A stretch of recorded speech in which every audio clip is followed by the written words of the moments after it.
immediately pause. I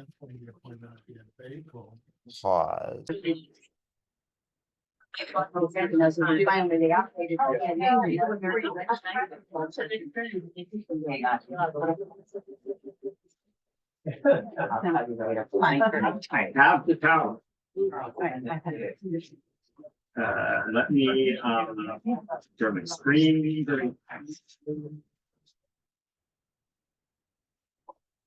All right, welcome to the advisory committee meeting of Thursday, April 17th, 2025. We have a few items on the agenda for tonight. We're going to have a hearing on collective bargaining topic. And then we were going to, and after that, we're going to continue our discussion of the DPW's operating budget, which will include a conversation with town administrator who either is here or will be here shortly. Oh, great, he's typing in the back.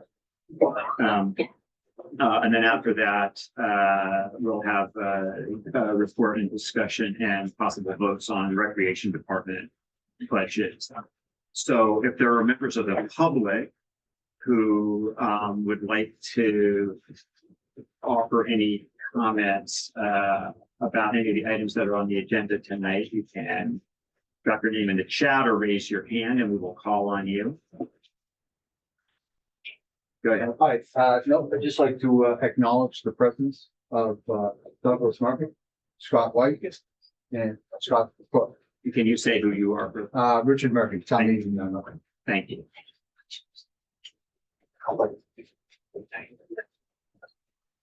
All right, so let's go to our public hearing on warrant article 2. So you're the petitioner. Why don't you bring us up to speed? Sure. So we have before you tonight for possible action, a 2% wage adjustment for the Brookline Engineering Division Associates for fiscal 2025. It is a one-year deal for 2%. It covers 12 positions and the total cost is $24,513. Question? Yes, thank you. So it's my understanding that the Highway Division is a division of the Department of Public Works, but they have their own association separate from ASME. Is that right? The Highway Division does not have a separate association, only the Engineering Division. I'm sorry, engineering, that's what I meant. Yes, that's correct. Okay, yeah. And I just want to clarify, in their collective bargaining agreement, the engineers have benefits that include the use of the town's recreational facilities for under some terms that are available to other employees. Safety shoes, certification stipends, professional stipends, night differential pay, and a modified work schedule that permits them to start work a half hour early on Monday through Thursday, but to leave work early on Friday. Is that right? So the Engineering Division is a 37.5-hour position, not 40-hour position. Every Brookline employee has the option to participate in the recreation facilities at the resident rate. Sorry, Ann, but this isn't their contract. I'm really talking about benefits that are in their contract. Okay, well, what I'm trying to explain is that while it might be in the Engineering Division's contract, the recreation facilities provision is available to all employees, Okay. regardless of whether they're union or not. They have stipends though for certifications for professional Correct. work. And they have a modified work schedule that permits them to leave early on Friday. That's correct. Thank you. Other questions? Why is it only 1 year? What they wanted to be able to do is to move forward on this year as we're most of the way through it and be able to move forward with a 3-year contract beginning in 2026 and do substantive negotiations on any provisions that they might have. Yes. Got it. Okay. When does the current contract that they have expire? Already? It ended this past, on July first of twenty twenty-four, so. And this agreement starts at that point? Correct, it would be retroactive back to July first of last year, covering fiscal year twenty-five. Okay. And you need a vote on this, Commander? It would be I think helpful we if should you be do, but voting on I'm not running. things. No, I think we should be taking a vote on this, so, Select board voted favorable action on this item, just so you know. yeah, do you have the precise language of a motion from the select board? The approval of the MOA as negotiated by the bargaining team should be sufficient. We could convert it into a proper vote So I was writing down here favorable action on the collective bargaining agreement as outlined in the memorandum from. from, Ian. yeah, from Ian. Yep, she said that earlier. That's fine. Okay. Oh, sorry, Dennis, I have one more question. Sure. And what is the status of the ASME negotiations? We are in process with them. Just like we are with Teamsters and, well, the three parts asked, with Teamsters and Fire. Thank you. All right, can I get a motion for favorable action on the So we'll, collective bargaining agreement for the Brookline Engineering Division that's outlined in the memorandum we received earlier today? so Second. All right, I'm not gonna share my screen. I'm just gonna call the roll. Michael Berger, yes. Ben Birnbaum. Here, Harry Boers. Yes. Cliff Brown, Yes. Anthony Buono. He's on Zoom. Yeah. Say so. I'm sorry, Dennis, can you hear me? I said yes. I can hear you now. 1 minute, sir. John Goggin. Either way. Okay, enabled. Harry, Catherine Florio, Yes. Harry Friedman, Yes. David Mark Goldstein, Yes. Neil Gordon. He wasn't on. Susan Granoff, Yes. Harry Grossman, Yes. Kelly Hardabay. No, she's not here. Elisa Jonas, Yes. Janice Khan, Yes. Alec Levitt,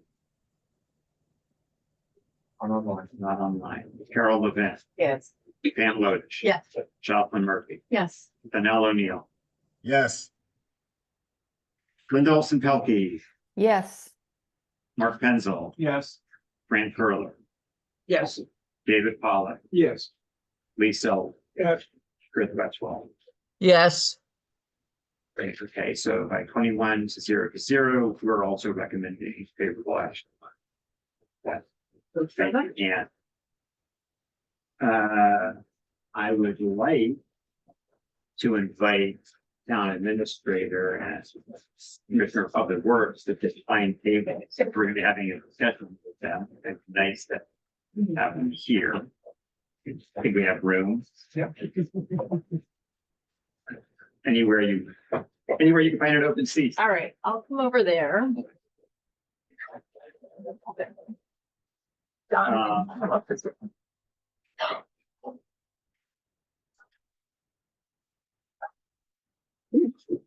I wanna, try to like set the stage at a high level. We do have another agenda item later tonight to review the rec department budget. It'd be nice to time bound this to maybe an hour and a half if we can, for that reason. Harry had some introductory remarks that he would like to make, but before he makes his introductory remarks, I would like to say that, in the time that we've been discussing this, department's budget, hang on a second, I just got a text to you that I'm not doing a good job of administering the Zoom and letting people in. That I've heard, complaints, brought to me from individuals who work for the town and from individuals on the advisory committee, both of whom have expressed that they felt as if, as part of this conversation, they were treated with less than what they would have heard from a respectful perspective. And I would like to say that I think that everyone in this room is a well-intentioned public servant who should be afforded the same level of respect that you would hope for yourself. And so with that said, I would like to turn it over to Harry to start this conversation. So thank you. I want to thank the town administrator and Commissioner Shute and their staff for coming. My comments are meant to be more in sorrow than in anger. So if my voice starts to rise and I sound a little bit, it's in sorrow, not in anger. So a couple points I want to make. I know that as town administrator, it's part of your job to defend your staff. And you do a noted job of it. But I don't think in this case it was necessary. I was at the meeting. Commissioner Shute was met with pointed questions about policy, but I didn't think any of it was personal. Because for several reasons. First of all, I know the chairman of the committee, and I think if it had gotten personal, he would have stopped it. I was on that night as chat monitor, and I would like to think that if it had gotten too pointed or too personal, that I would have stopped it. I did stop when I was chairing a meeting several weeks ago. We started to veer into discussion that I felt was too close to collective bargaining, and I stopped it. And so we've done that in the past.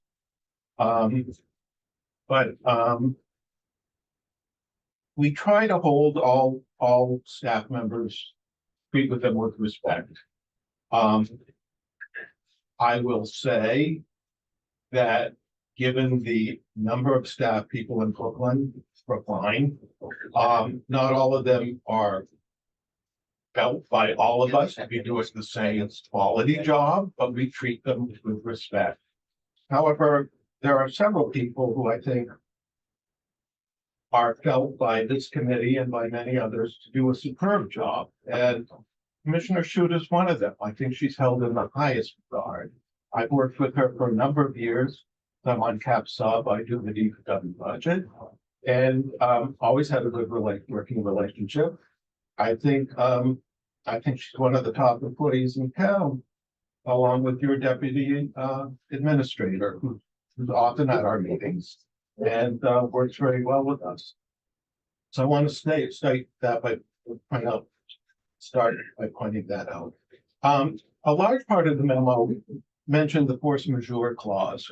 And I thought, in sort of detective speak, that was kind of a red herring. Nobody was arguing that the force majeure clause should come into effect. And for those who never took a contracts course or wrote a contract, force majeure basically says the contract doesn't go into effect. There's an act of God, like there's a war or a flood or anything like that. And while I like to see us as a powerful committee, whatever we do is hardly an act of God. And if the town had decided not to enter the Casella contract, it would actually not have been under the force majeure clause. It would have been under the clause, all contracts are subject to appropriation, which says, in the event that funds have not been appropriated, the municipality shall cancel this contract and shall have no further liability to the contractor under the contract. We're as familiar with that clause as any committee in town, because about within the last year and a half or 2 years, we had a situation where we were asked to settle a case of a disgruntled employee. And town council was recommending we settle the case for a certain amount of money. And we said no. We said no, not for cost purposes, because I think town council's point was that it was cheaper to settle. We said no for other purposes. Basically, we didn't like the idea of being held by a gun by a disgruntled employee. Other reasons, actually, just like the Casella contract, which is not being promoted as a cost savings, is being done for other reasons, quality of work or the ability to get employees. So this committee voted no. And about 2 weeks later, town council came back to us and said, well, you know, the settlement papers that we give to the judge were supposed to include this clause that it was subject to appropriation by the advisory committee, and we forgot to put that in. So you, advisory committee, are between a rock and a hard place. Because you can vote it down again, in which case you embarrass the town and we don't know what we're gonna do when we go to court, or you can vote for it.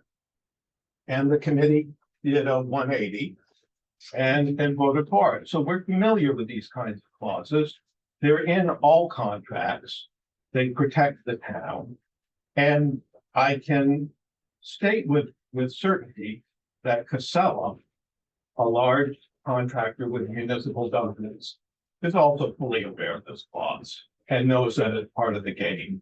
So I think the idea of we would be breaking the contract is really not quite accurate and was not necessarily something that I thought was of the highest importance. I do understand why the town administrator was upset when advisory stepped in, and I think there was a misunderstanding there. He thought we knew about this for a long time and we're coming in at the last minute. We had not known about it at all and came in as soon as we could. So, you know, hopefully that won't happen again. But I think, again, just from reading the email, I have the feeling that perhaps the town administrator did not quite understand or recognize the statutory rights and responsibilities of this committee. We are the finance committee. We do have a right to look at these things. It does affect the budget. And while we don't necessarily have subject matter knowledge on everything we do, I'm no expert on sanitation contracts. We do have questioning knowledge. We know how to ask questions because that's what we do. We're basically the only committee in town that does that intensively on a wide variety of topics. And so we did come up with questions, which I thought were darn good questions, which have been given to the commissioner, and she and her staff are working on answering them. And I think that, you know, satisfies where we wanted to be. But those questions might not have been asked and nor answered had we not stepped in. And I think having them answered will make it easier when, assuming for the moment that this goes through as town administrator would like and the commissioner would like, when we get to questioning at town meeting by persons who are really wondering what's going on, you will have the answers ready to defend this budget. And you'll have them all in one place and you'll have already been through the process. So I think we do add value to this. I was a little surprised, and this is my take, on why we're fighting on this hill. I understand. I was in the capital subcommittee. I had qualms about this contract. I have qualms about outsourcing, privatizing. I have qualms about employees who would really just rather stay where they are. But I think in the end, this is not going to be a fight at town meeting, or it will not be the fight at town meeting. I think the fight at town meeting is going to be over a department budget that's considerably larger than the DPW, where people have already started to organize, where they've made proposals such as using CIP money, raising the revenue expectation, so that you can cover your deficit that way for this particular department. And using one-time funds to do it. And I think that's where the fight's gonna be. And we are a natural ally of the town administrator on that fight. And so to send the missive that was sent,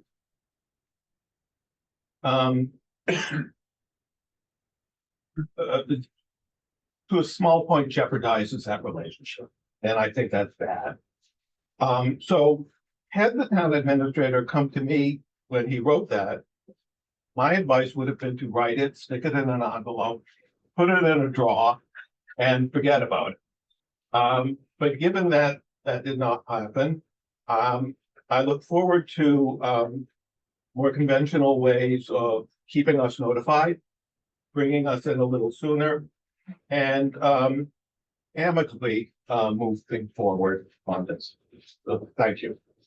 So before we go to the rest of the committee, I would love to hear from both town administrators, the commissioner, if they choose to. Count. Good evening, all. Chaz Carey, I'm the town administrator.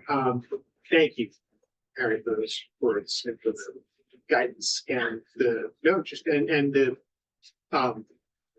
clear and respectful way that you put that forward. I really do appreciate that. And I take your message very, very seriously. I want to apologize to this committee for my misunderstanding of where you all were on this, because Harry is right. When I came out of this, my concern was we're getting zigzagged at the 11th hour on this. This was being held close to the chest, and now we're being ambushed by it. And that was incorrect. It was simply wrong.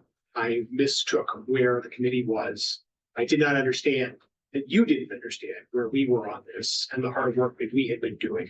We were too close to the issue and too far from you. So I apologize to this committee. That was not my intention. And going forward, I am pledging to you to be a better communicator on issues of townwide performance like this. I want to make sure that advisory is meaningfully in the loop and informed, and that your statutory role, as you described it, is respected.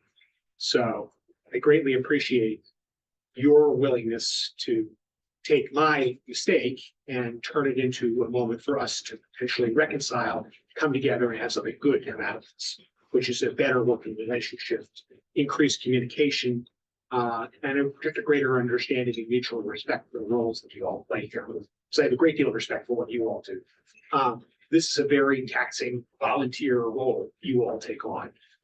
It requires a huge amount of time and effort. I read the reports you put together on the budget. I read the reports that you put together on all the warrant articles that go into this.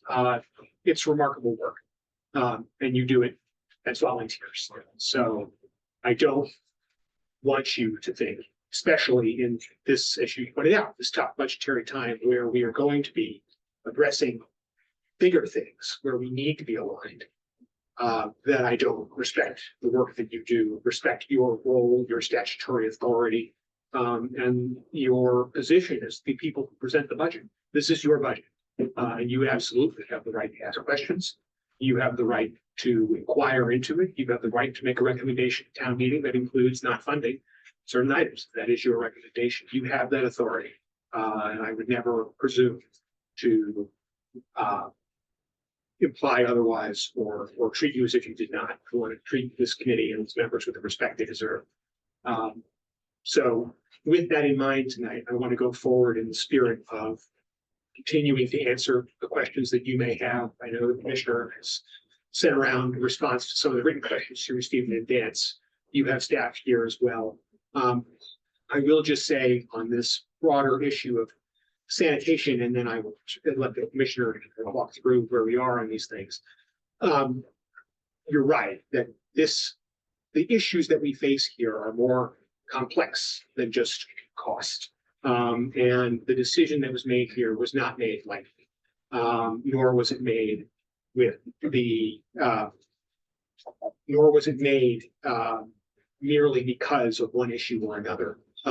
It was a multi-factor issue that took years of work to come to where we are today.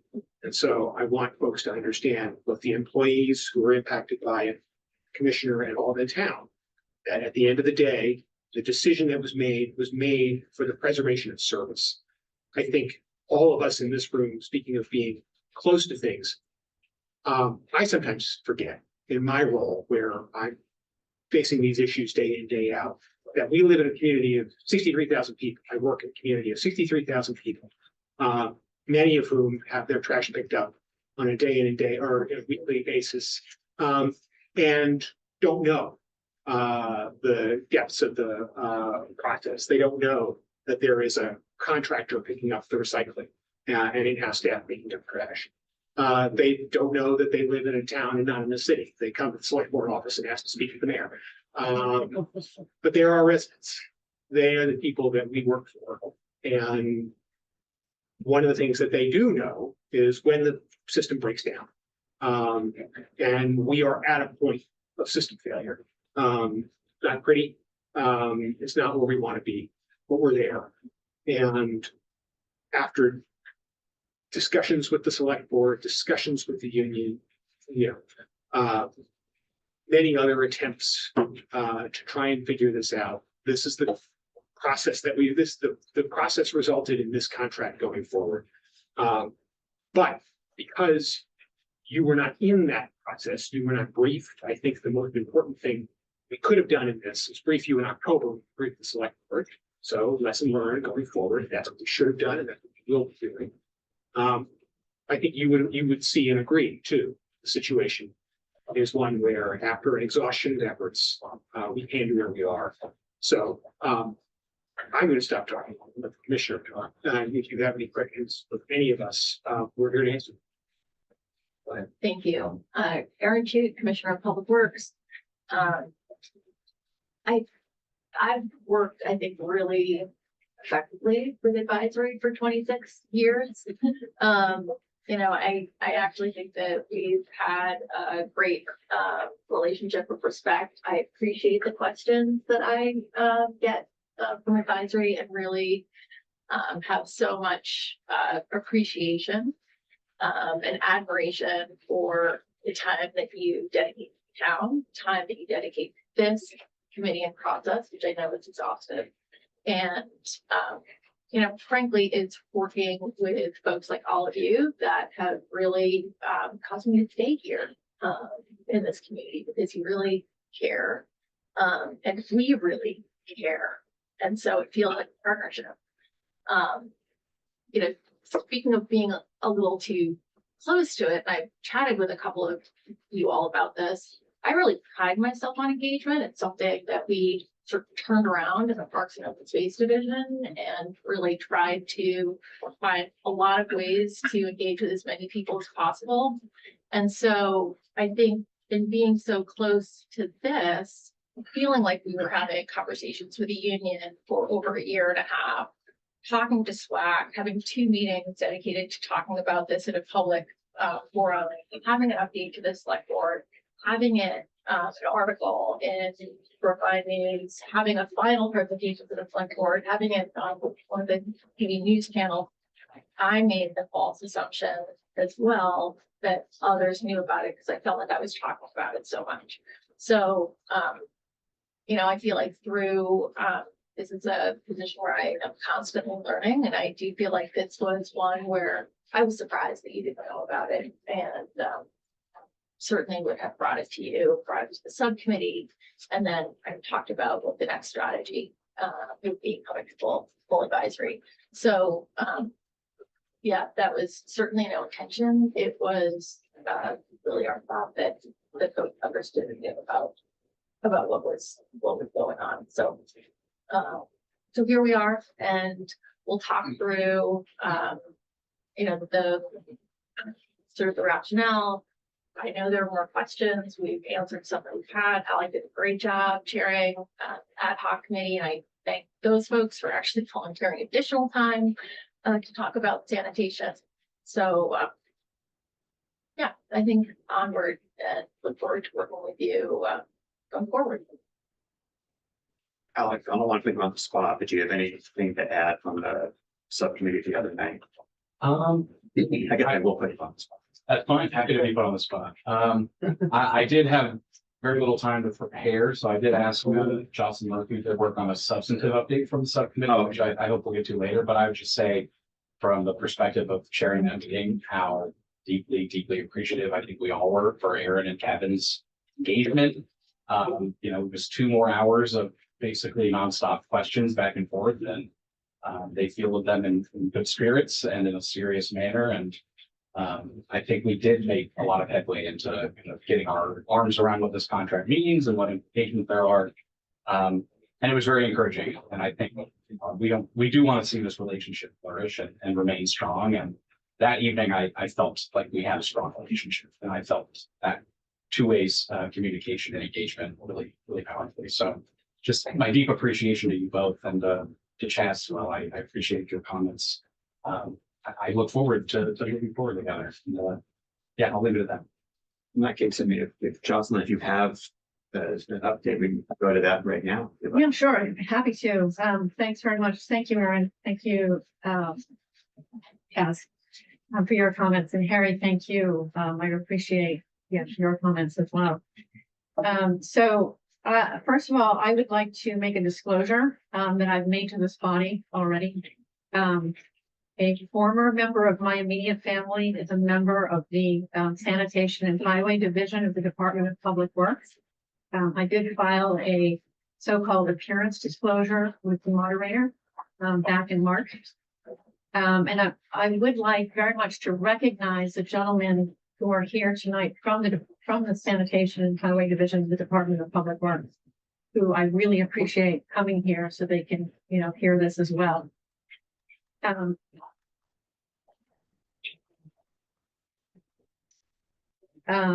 One of whom is I just learned is a relatively new hire from Florida. So welcome. The ad hoc, as all of you know, on March 27th, we met and reviewed for the first time this question of the sanitation contract. And I think folks generally knew that it was happening, but Aaron, we didn't know the details, right? There are quite a few details that I think a lot of people were not familiar with. And certainly, this is going to have a tremendous financial impact on the town and on its residents. So it is squarely within the bailiwick of this committee.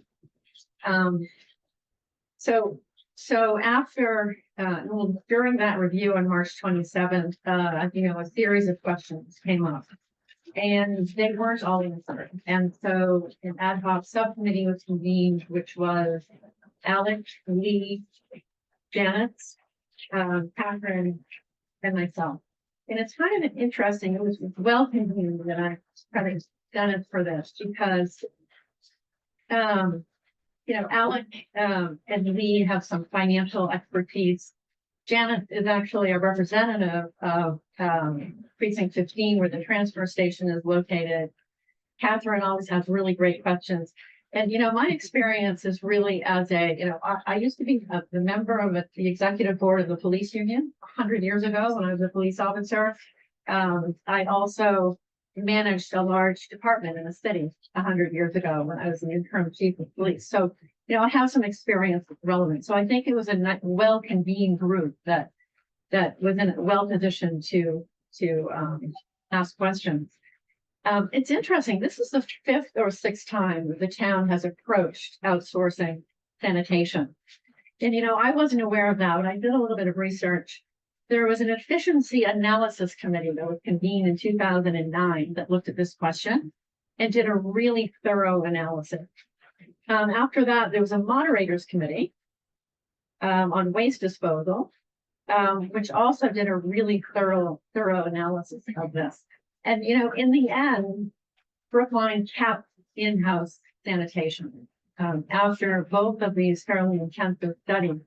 And the reason I attached the Hingham study to the materials for this night's meeting is that was a far more rudimentary study that really looked at so many of the areas in terms of modeling waste removal. So I thought, this is Brookline. We study everything. And, this was a decision that I believe was made in the Department of Public Works, maybe informed to some extent by those studies, but nevertheless, it didn't involve the community. So the ad hoc subcommittee looked at 4 areas. First, the public process and whether there had been neighborhood engagement, the proposed contract itself, the personnel issues, which are particularly close to me as a former manager, and next steps. And so we met on Tuesday evening. It was our first opportunity to meet. It was right before this meeting convened at 7 o'clock. So we had really limited time.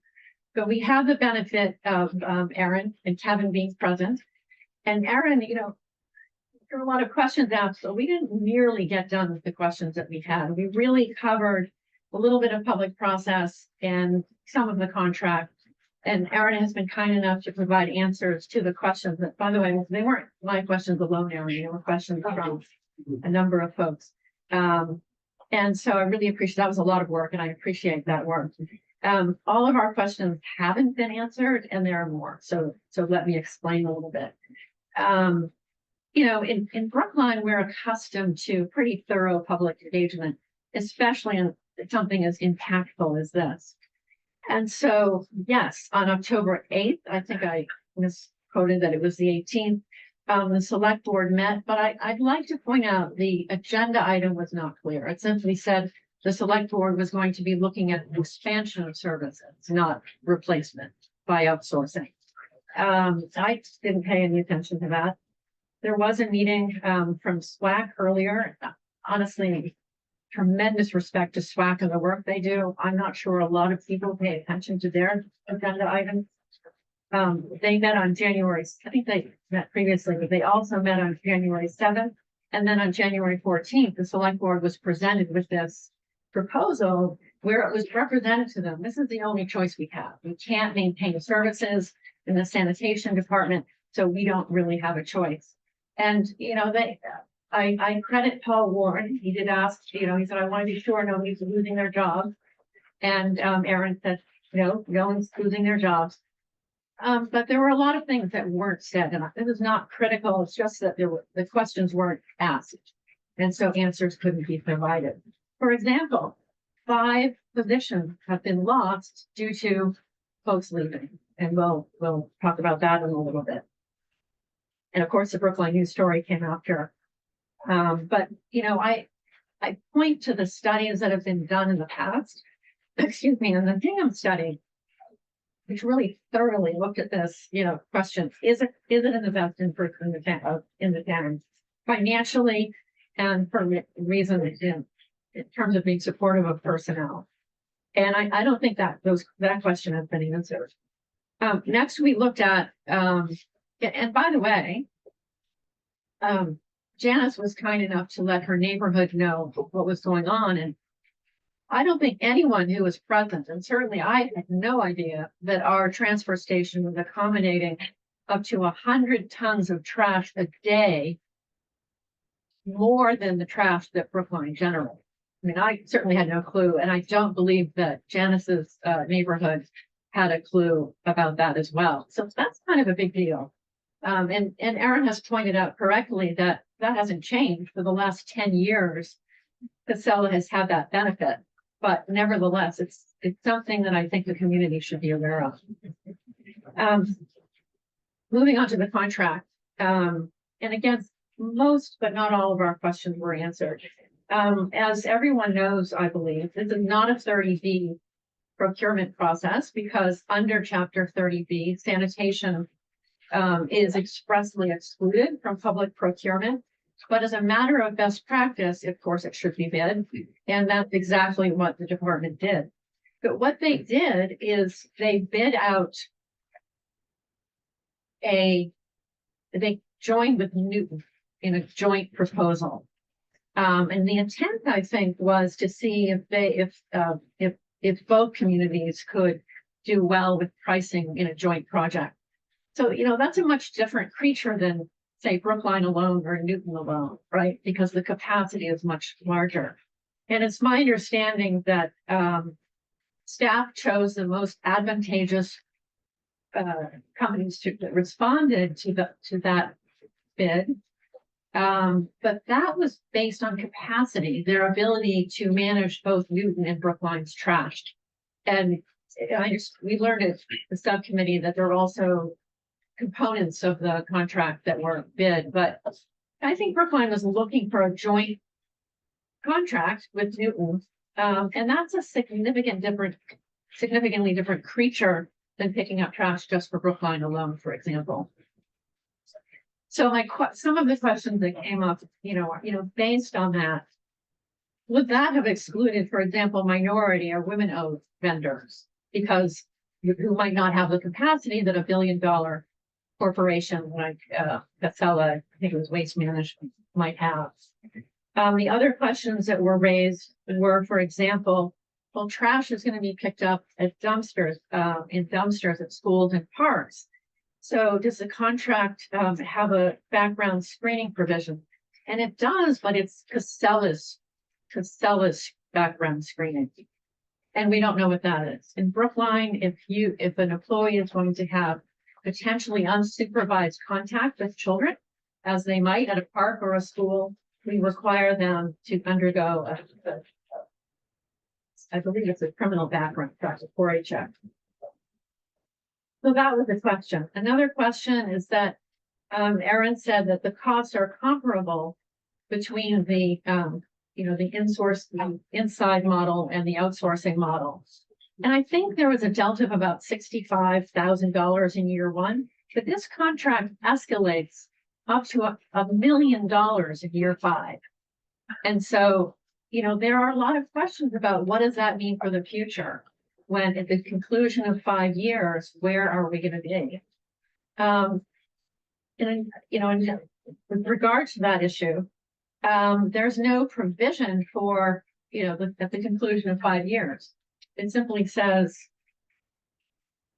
the contract simply refers to, well, we'll talk about it, or words to that effect. So there's no notice period. For example, 6-month notice period, we're thinking of not renewing this contract, or vice versa.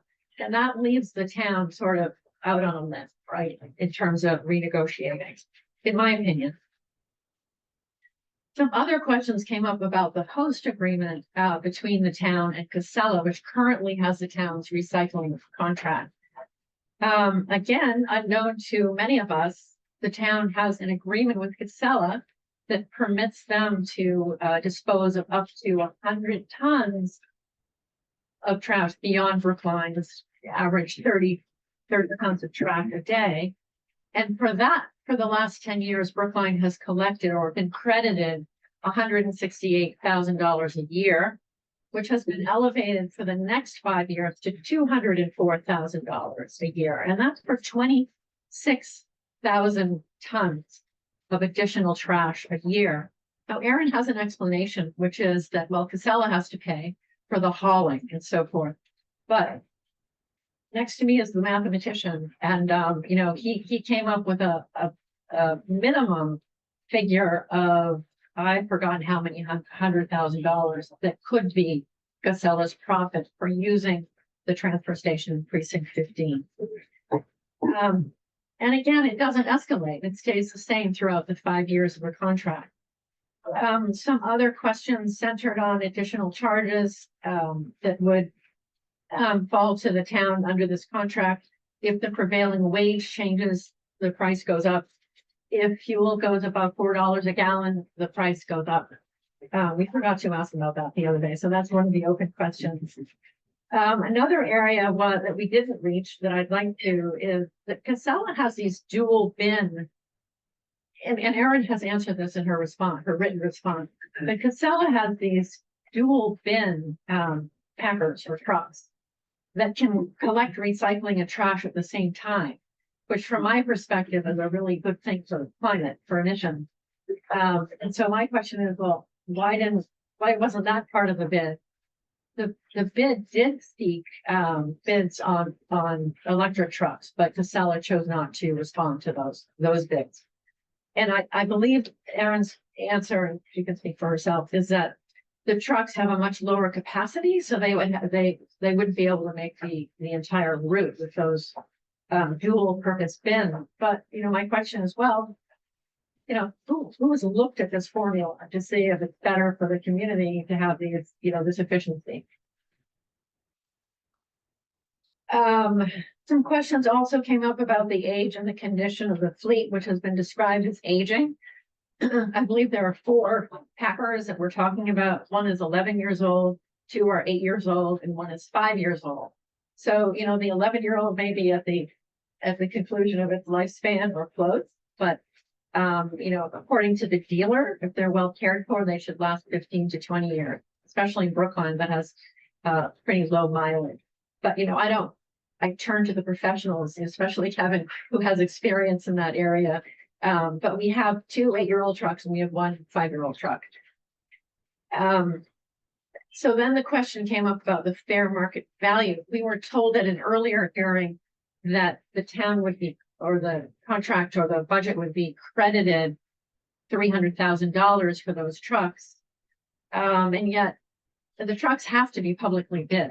So we don't, so that's not happening anytime soon, right? Because we would have to bid because of surplus municipal property. So that's the question. As I said, there's no formal plan for an extension of the contract or transition.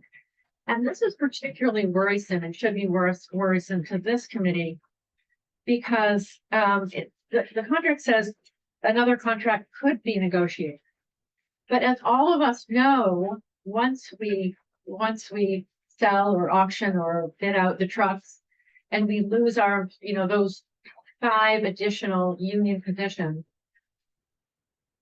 we're stuck, we're done. We're not going to come back. How do we come back from that, right? So if this model is, doesn't work, we're over a barrel. I hate to use that term, but we're frankly over a barrel financially as a town. And then there are the personnel issues, which are very close to me, not only as a former manager, but as somebody who knows one member of the crew really well. He's not an immediate family member, but I kind of have an inside look into working in sanitation in Brookline. So it is evident to me, based on the memorandum of understanding that was executed in 2021, again, during COVID. Well, many town workers were working in the comfort of their homes or were working in their climate controlled offices. In August of 2021, that benefit, which had been available to this team since at least 1997, was taken away. And I think something else was taken away. I think minimum manning on the truck was I think the agreement had provided earlier, the 1997 agreement had provided earlier there would be 2 people on a truck, and it changed to 1 or 2 people on a truck. So, that was a hit. But losing early quits was a substantial loss to this crew because they depended upon it. I mean, many of them have other jobs so that they can manage their mortgages and their families. And as far as I can tell, they got nothing in return. There was no bargaining. There was no return for the loss of that really substantial benefit. That, in my view, is what resulted in system failure. My understanding, and I haven't confirmed this because I don't have access to this information, but my understanding is that after that was taken away, the division lost 4 employees because they depended on early quits. And by the way, of the 351 communities or cities and towns in Massachusetts, I believe Kevin said there are 11 that have in-house sanitation. But 17. There are 17. Oh, there's 17. Yeah, so there are of the 352 cities and towns, 191 offer curbside collection, 161 don't. 17 of the 191 communities have in-house services, and 1 has actually a kind of a hybrid in-house collection contractor on the Cape. So the number is How much more of the summary is there? 5 Because minutes. we have, less than 5 minutes. okay. So, you know, the numbers that were provided earlier are a little bit different. But I just really want to, I really want to comment on what an impact the taking this benefit away had on this crew. And I believe strongly is what led to an extraordinary loss of morale in the department that has not been recovered.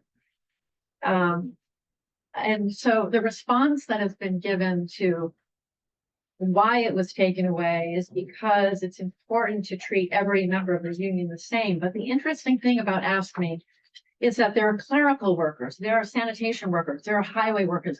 It's a vast range of employees that do all kinds of different things.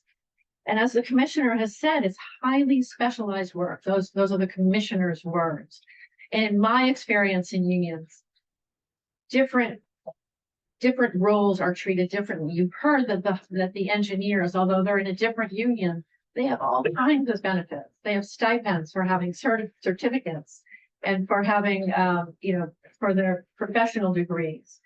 One thing I found in the contract is that the workers that work outside in Brookline, in the highway department, the water department, and the park department, are given sunscreen by the town, but the sanitation workers are excluded from that. I don't have an explanation for that. Moving on to keep my hair happy. But it's been recognized that this is a highly specialized area of work. And so, yes, they should have other benefits. In Worcester and Cambridge, which currently still have in-house sanitation, they still have early quits. It's a recognized benefit for sanitation, and I think you can all consider why. So the ad hoc committee, what's the next steps? This is the conclusion. The next steps are that the ad hoc subcommittee needs to complete its area of questioning. I frankly question whether, despite our areas of expertise, in the past, there was a moderators committee, an efficiency committee. In Hingham, they had a broad, representation of people in the city. But look at this, does this make sense to privatize? And so I'd like to think that our subcommittee can answer most of the questions that this full committee will have about this proposal and town meeting perhaps. But honestly, I'm not sure it shouldn't be in the volunteer body. In any event, I thank you for listening. We have not rescheduled yet because we just met on Tuesday. We have to figure out a schedule that works with staff. And so that concludes my report on the ad hoc subcommittee's work. Thank you for listening. Thank you. So, go ahead. And Just then to quickly cap that off, Yep. thanks, Jocelyn. As you can hear, we covered a lot of ground the other night in a relatively short amount of time. Just to be clear, the subcommittee did not consider any motions on Tuesday. And I think that came from a desire to dig in and focus on some of the questions we feel could use a little more addressing, as Jocelyn mentioned. I also wanted to let folks know that we had a number of members of the public attend this meeting, which was not a public hearing, but a public meeting. So we did leave a little time at the end for public comment, but the sense I got from that meeting is there are a lot of people who want to be heard on this issue.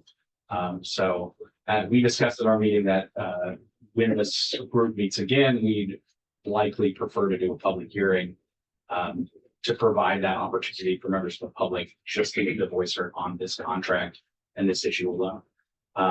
And, there were folks from the sanitation team there, but there were also, neighbors of Janice's from the neighborhood around the transfer station and a few others. So that I think would be our intention for moving forward with this group. all right, Donnell, you had a two-finger.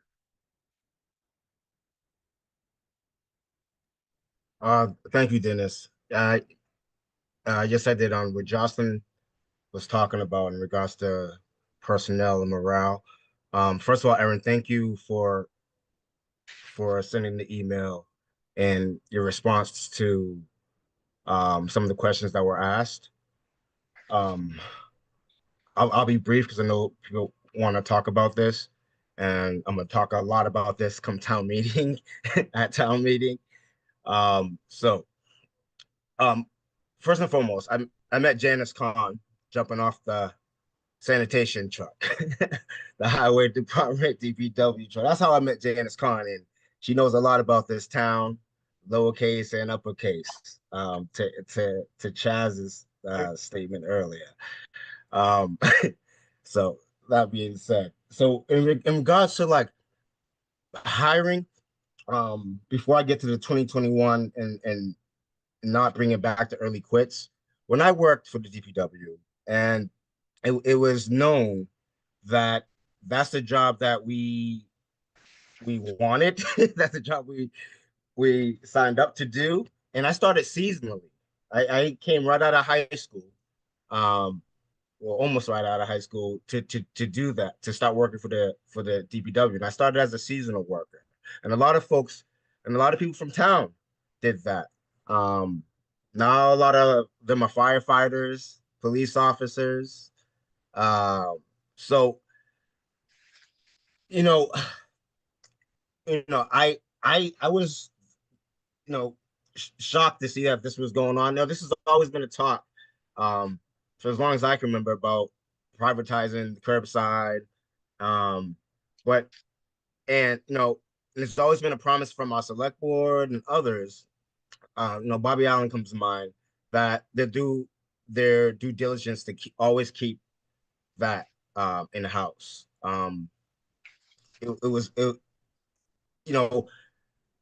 When I resigned from the DPW, that's a whole nother story. I won't get into it. It was it was difficult to get a job anywhere else. I obtained my CDL through the highway department. Worked my way up the ranks to get my MEO2, MEO3 license to drive the Packers, the whole nine. So that benefit's always been there, but that early quit, the sanitation, I threw a ton a day off that truck. Okay, so I know what it feels like to be part of that 30 tons or so. I think the report says that the town gives from that 100 that's available. So it is a difficult job, but the benefit of doing that job is you get to meet the neighbors, you get to know who's who. I always had to put the barrels back up, never left them down on the ground. So you get to know the residents of the town, and it hurts me. I was speaking to someone this morning who resigned from the DPW, Dennis Mahoney, who said something that the town ruined it for the sanitation department. Even getting rid of that early quit, that ruined it. And never bring it back. Proposing to bring it back, I don't see where it says it actually came back. But just proposing to bring it back. And so when I resigned, I tried to get a job for the Boston, but you have to live in Boston for the Boston DPW. And Newton, you gotta live in Newton to work for Newton. It's different places you have to live. Brookline, you don't have to live. You can come from anywhere to work here. And I know right now, folks who would love to work their way up the ranks by throwing trash. And I think it falls on our HR department in the outreach. So I'm not putting all this on our commissioner by no means, but never bringing back that early quit. And speaking about being equitable, right? Throwing trash is probably one of the hottest jobs to do in this town. Rain through the snow. They call it a honey truck for a reason during the summer. So it's talking about being equitable. The way we're going now, we're only going to have one department, maybe two departments left: the recreation department and the water department, because the water department brings in its own money. Okay, so everything else feels like we're contracted out. So I'm gonna move on, but I disagree with the statement about the morale. I feel that early quit is the biggest position, and then working your way up. The outreach process has been a failure, as far as I'm concerned, and others. So that's all I'll say for now. I'll let other folks speak. Thank you for the time. Thank you. Just Commissioner, has anything come up here that you want to respond to that might be new relative to the materials that have already been distributed that you want to emphasize? I think I have a presentation, because I thought I would kind of walk the advisory committee through the information that we shared with solid waste advisory committee and with the select board that goes through some of this. I definitely think there are some questions that bear a little context. Some questions that would benefit from some context to, understand, maybe why something didn't work or wasn't successful. So before we do that, let's see if there's anything else that comes up here that you might want to address when you're going through that. Yeah, so when you go through, maybe you can just address it. I'm a little bit curious, you had mentioned having to negotiate through this with the labor unit. And I'm sure they have to represent several different bargaining units within that, which may have different perspectives to different designs. And I'm just wondering sort of how that played out for the union, because they had to grapple with that. Specifically with the early quits, because that seems to be a large issue that's coming up here. If there are any other units that also have this, and I'm thinking like the people that go out and do the tree work when it's snowing, raining, windy, if they have the same sort of thing. The sort of maintenance costs and what happens around broken down vehicles, I'd like to have a little bit better sense of. And I have another question. Oh, yes. So clearly you've been having difficulty finding people. And I don't know if it's simply the early quits, and so nobody wants to Brookline. What I've just heard is anybody even outside of Brookline can apply. Or if it's really the large wage differential, and that's what we heard the last time, you were before us, that there was an extremely large wage differential. And I don't know kind of how you fill that delta. My understanding is some municipalities have certain bonus rates per hour for certain types of jobs. I don't know if that's enough to bring that close enough or not. But as you walk through it, if you might touch on those things or bring a little bit of clarity, that might be helpful. Okay. Anthony? Hi, everyone. I'm sorry I couldn't be with you today. I'm currently in New York preparing for Greek Easter, so got a lot going on over here. But thank you, Erin and Chaz, for both of your remarks. I really appreciate both of you, and I'm glad that you guys were able to answer so many questions here tonight, and also work with the ad hoc subcommittee to iron out a couple of the things that advisory committee wants more answers to. I'm also glad, part of me is also glad that this issue happened at all, because I think it will spark some more systemic inclusions for the advisory committee to be in this process, and that makes me very happy to see. I have one question and then a derivative of that question. So it goes off of what Harry Bors was talking about, the possible pay differential issue. And I understand that I've previously talked about this, and the town administrator and Erin have both expressed that the union does not want to mess with the pay scale differences, and that if you were to adjust the pay for sanitation, you'd have to do for the rest of DPW, and then that would cause issues. But as Harry said, a lot of other specialized departments, specialized, units within the department get different pay benefits in other communities. And so I was curious if the DPW has specifically offered the union to increase the pay scale of sanitation workers separately from highway workers. And did the union know that if they did not accept that offer, then contraction and privatization was on the table? Was that clear that that was a part of the dichotomy? That's my question. Question is whether sanitation employees were offered a higher rate of pay. Is that what people understood that question? I'm sorry, Erin, can you repeat that question for me one more time? What do you need clarification on from me? I guess I was wondering, was the final question whether or not sanitation was offered a higher rate of pay? Yes, and then so if sanitation was offered a higher rate of pay, and then did the union know that if they did not accept that, then there would be 5 union jobs lost within Brookline's public work department. Okay, the union was not offered a higher rate of pay for this, if I understand the question correctly. Can you just speak a Oh, little louder? speak up. Okay. So it seems like there's a question around early quits, but I'm wondering if I should go through the presentation, sort of build up to that a little bit and then talk about where we think the real challenges are. And then we can, chat, about that. Sure. go ahead. I made you a co-host, so you You should be did. able to project. Okay. And also I want to recognize Spencer and Doug and Scott. This is a long day for all of you. Thanks for being here. I hired Scott and Bart. And they do a great job with the town. They do a great job with the town, with sanitation or something else. So thank you. I also want to acknowledge Kevin Johnson, our Deputy Commissioner of Operations and our Director of Highway Sanitation Services.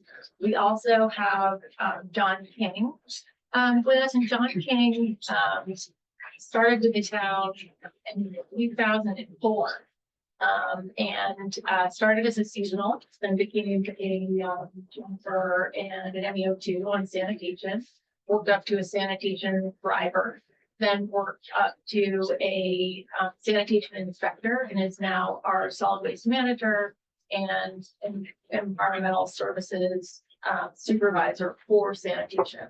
He has been on the union side, he's now on the management side, managing the operation, and has a lot of contacts and experience all around early quits and kind of morale on both sides as it relates to sanitation workers, but also the workforce and what isn't getting done.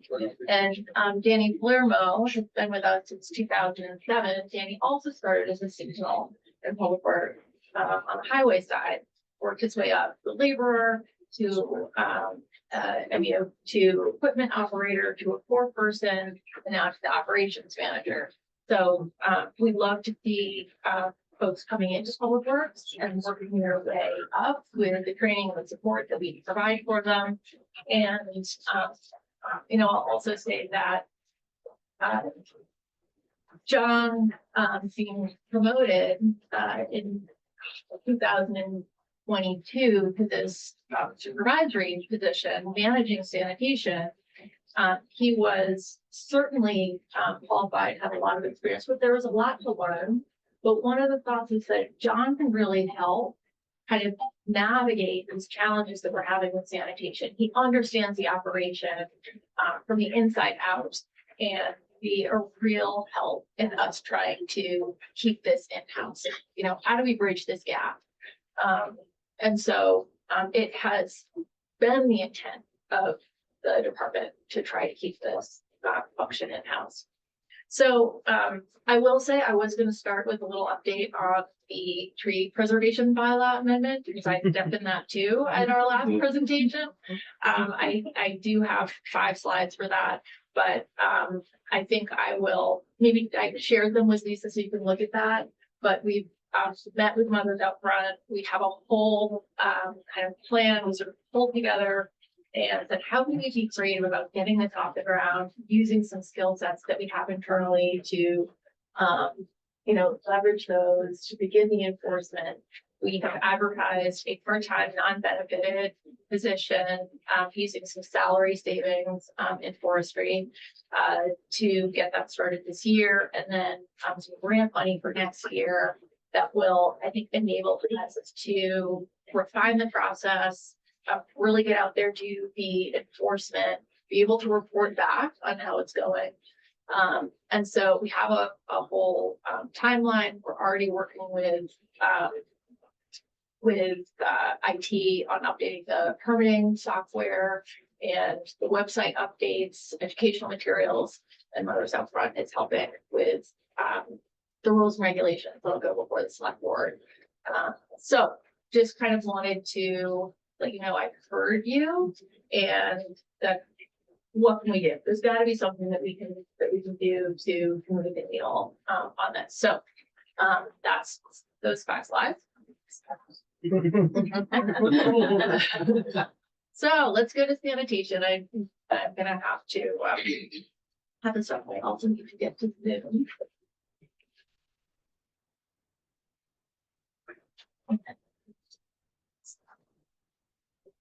Here, Please make sure you send this to Lisa afterwards. I have it. It's she had it. Oh, okay. Yeah, I Great, all right, did never mind. already, full thing, so you have everything.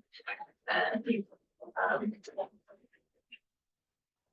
Yeah, can I just ask one other thing that I'd like, Go ahead. to ask while you're doing your presentation? One of the things we've alluded to is the $100,000 differential, whatever, differential between the stuff that goes. 100 tons. Yeah, for ton, all those tons. And can you tell us, how you can really value it? Because, we've heard different Yeah. things, yeah. and why are we being taken advantage of? If, allowing them to do that, is it really worth more? And I'd like to hear that, because I know Okay. it's brought up a lot. Yeah. But Yeah. it's on several conversations. Okay. Thanks. Glad to do that. So our overall program, we currently manage 13,855 units. Those are our actual trash, odor and trash receptacle units. For the past 10 years, we've had Casella Waste Systems. And when you think about our overall sanitation program, outside of household hazardous waste and zero waste and technical services, and our textile program, kind of the bulk of it is around the trash, the recycling, yard waste, and special bulky and special waste, and now mattresses, which we're required to recycle. So currently, just this provides a little framework. The household trash, as you know, is collected curbside with town staff. Yard waste is collected curbside, and then the bulky special waste and mattresses are scheduled and also collected curbside. The contractor does our curbside collection for recycling and just hauls and disposes of our trash at a third-party offsite disposal facility. It's waste to energy. The recycling is processed back at Casella's facility, which we've seen it's actually really impressive. They're in terms of how they separate all the different materials and type of commodities that they become. Yard waste also goes out there through a contractor, and the bulky special waste mattresses are as well. Pay as you throw started in 2017. And at that time, the town had 2 positions. And it was actually a conversation with the union. There was a conversation about going out to bid for trash collection. There was some back and forth that was, discussed at the time with the vendor. And the union came back and said, you're going to sidearm truck. We can cut 2 positions. And that was an agreement, and Public Works kind of moved forward with reduced staffing. I'll also note, and I did in the response, that in 2007, when it was approached then as well, the conversation was had with the union, and they cut a truck. So they also cut sort of a full 2-person staff and vehicle. And part of what we're finding now is 2 years later, things sort of started to fall apart in 2019, where it became harder to get staff. We sort of shortly then moved into COVID. Feels like COVID changed a lot in terms of the workforce, what people are willing to do, how far they're willing to travel to do it. And we also saw, and this is not just Brookline, but it's been throughout kind of trades and public works overall, is a great retirement of folks that were doing trades, that were doing municipal jobs, that had been a career, and not having the replacement staff coming into that market. So that's been something that's been a challenge really across the country, that there's been a shift. So that with COVID really created a lot of challenges. So, what we're proposing is, to contract out the curbside collection of the trash and the special waste materials and keep the yard waste, as a two-person function, in-house. And, the reason why we're proposing that is due to, a deficit of staffing. The sanitation program is inadequately staffed to do the work. There are 3 of 5 sanitation driver trash collection positions currently filled. And Kevin has tried for years, and we've had people come in and go out. We've moved folks into the sanitation division, and there's just been decreased interest and retention since 2019. And I do think that COVID and also elimination of early release in 2001 made it harder to have interest and folks really that cared about the job and worked as a team.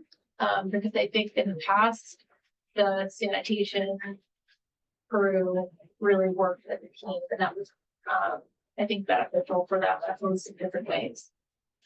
But what's happening is that we're pulling from other divisions to fill those 5 spots every day. And they're coming from highway, they're coming from parks. And this has led to low morale in those divisions. We've had attrition due to that because they saw no end in sight, because those positions weren't getting filled on sanitation. They knew that they were going to be coming to sanitation every day, and you just said, this isn't for me. I don't want to pick up trash. A decrease in services in other areas. So our ability to do sidewalks, to do potholes, to do commercial areas, that has been significantly impacted by the stress that we feel and trying to staff sanitation. And I'll say, and I think I said this at the committee, that we pride ourselves at trying to hide the sort of peaks and valleys to the community in terms of operationally where we have those challenges. We like try to fill those holes and figure out how to get it done. And we have been trying to do that. We've tried, frankly, a lot of different strategies, and have really run into a wall. The contract with Casella Waste Management expires on June 30th. So with that, we knew we were going to do a competitive process regardless. So we wanted to go out to the market, see what we would get for pricing around recycling, the transfer station, hauling our trash, and that we'd include, we did it sort of as a kit of parts so that we could take or eliminate any part. It would be, we could issue it exactly as we have services now, but we wanted to see what the trash collection component looked like. And so I had a conversation with the union. The union was very aware of the challenges that we were having with staffing sanitation, because they saw that those positions weren't filled, and they were hearing many complaints from the folks that were being put on sanitation daily. So, and there were complaints as well from sanitation staff in terms of things that I think they wanted to be different with their work environment and with their jobs. So this was an opportunity to evaluate both. And, ultimately we put this out to bid, and we negotiated there were 3 bidders, and I provided in your materials, like where we advertised it, how many received it, how many responses we got to the different categories. But ultimately there were 3 around sort of this scope of recycling trash, and the bulky waste, with 2, Waste Management and Casella being most advantageous. And ultimately we proposed a contract with Casella that gave us the quality of service. I mean, we have great quality of service with them right now, but they gave us the services that we were looking for, the most advantageous price, over the course of the 5 years. And our goal was efficient, reliable, predictable, sustainable waste and recycling management, collecting, processing, and disposal. But the questions that we were actually looking to answer were around modernization, predictability, how we could achieve predictable costs and reliable service delivery. What steps could you take to modernize the fleet and improve efficiency? We were having many challenges with the equipment breaking down. And the equipment goes down, it's in the shop, that then impacts the operators who now then need to pick up, the components, the portions of the route that haven't yet been collected. And then it's impacting the rest of the town's fleet that's waiting for their service. And we'll talk a little bit about that recent. We need to ensure safety and sustainability in our sanitation services.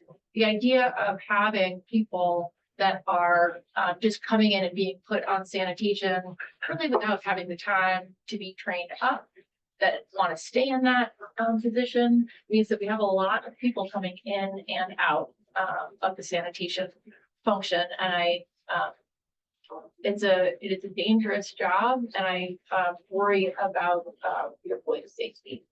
And then just long-term exposures, operating, capital costs, liabilities.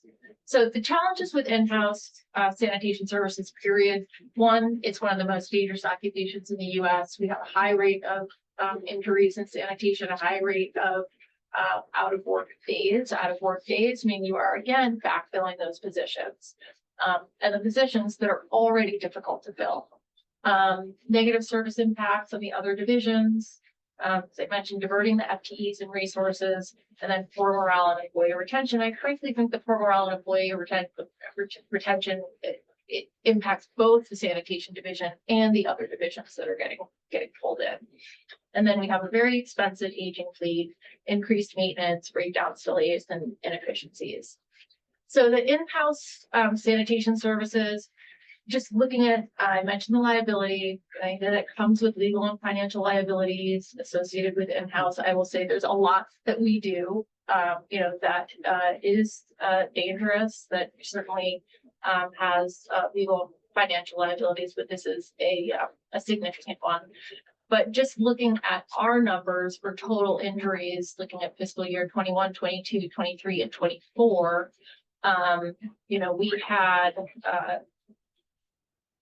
over, nearly 200 out of work days in 21, 22, and 23, and then 529 in 24. So in those 4 fiscal years, we had over 1,100 out of work days that we needed to then make up with other staff.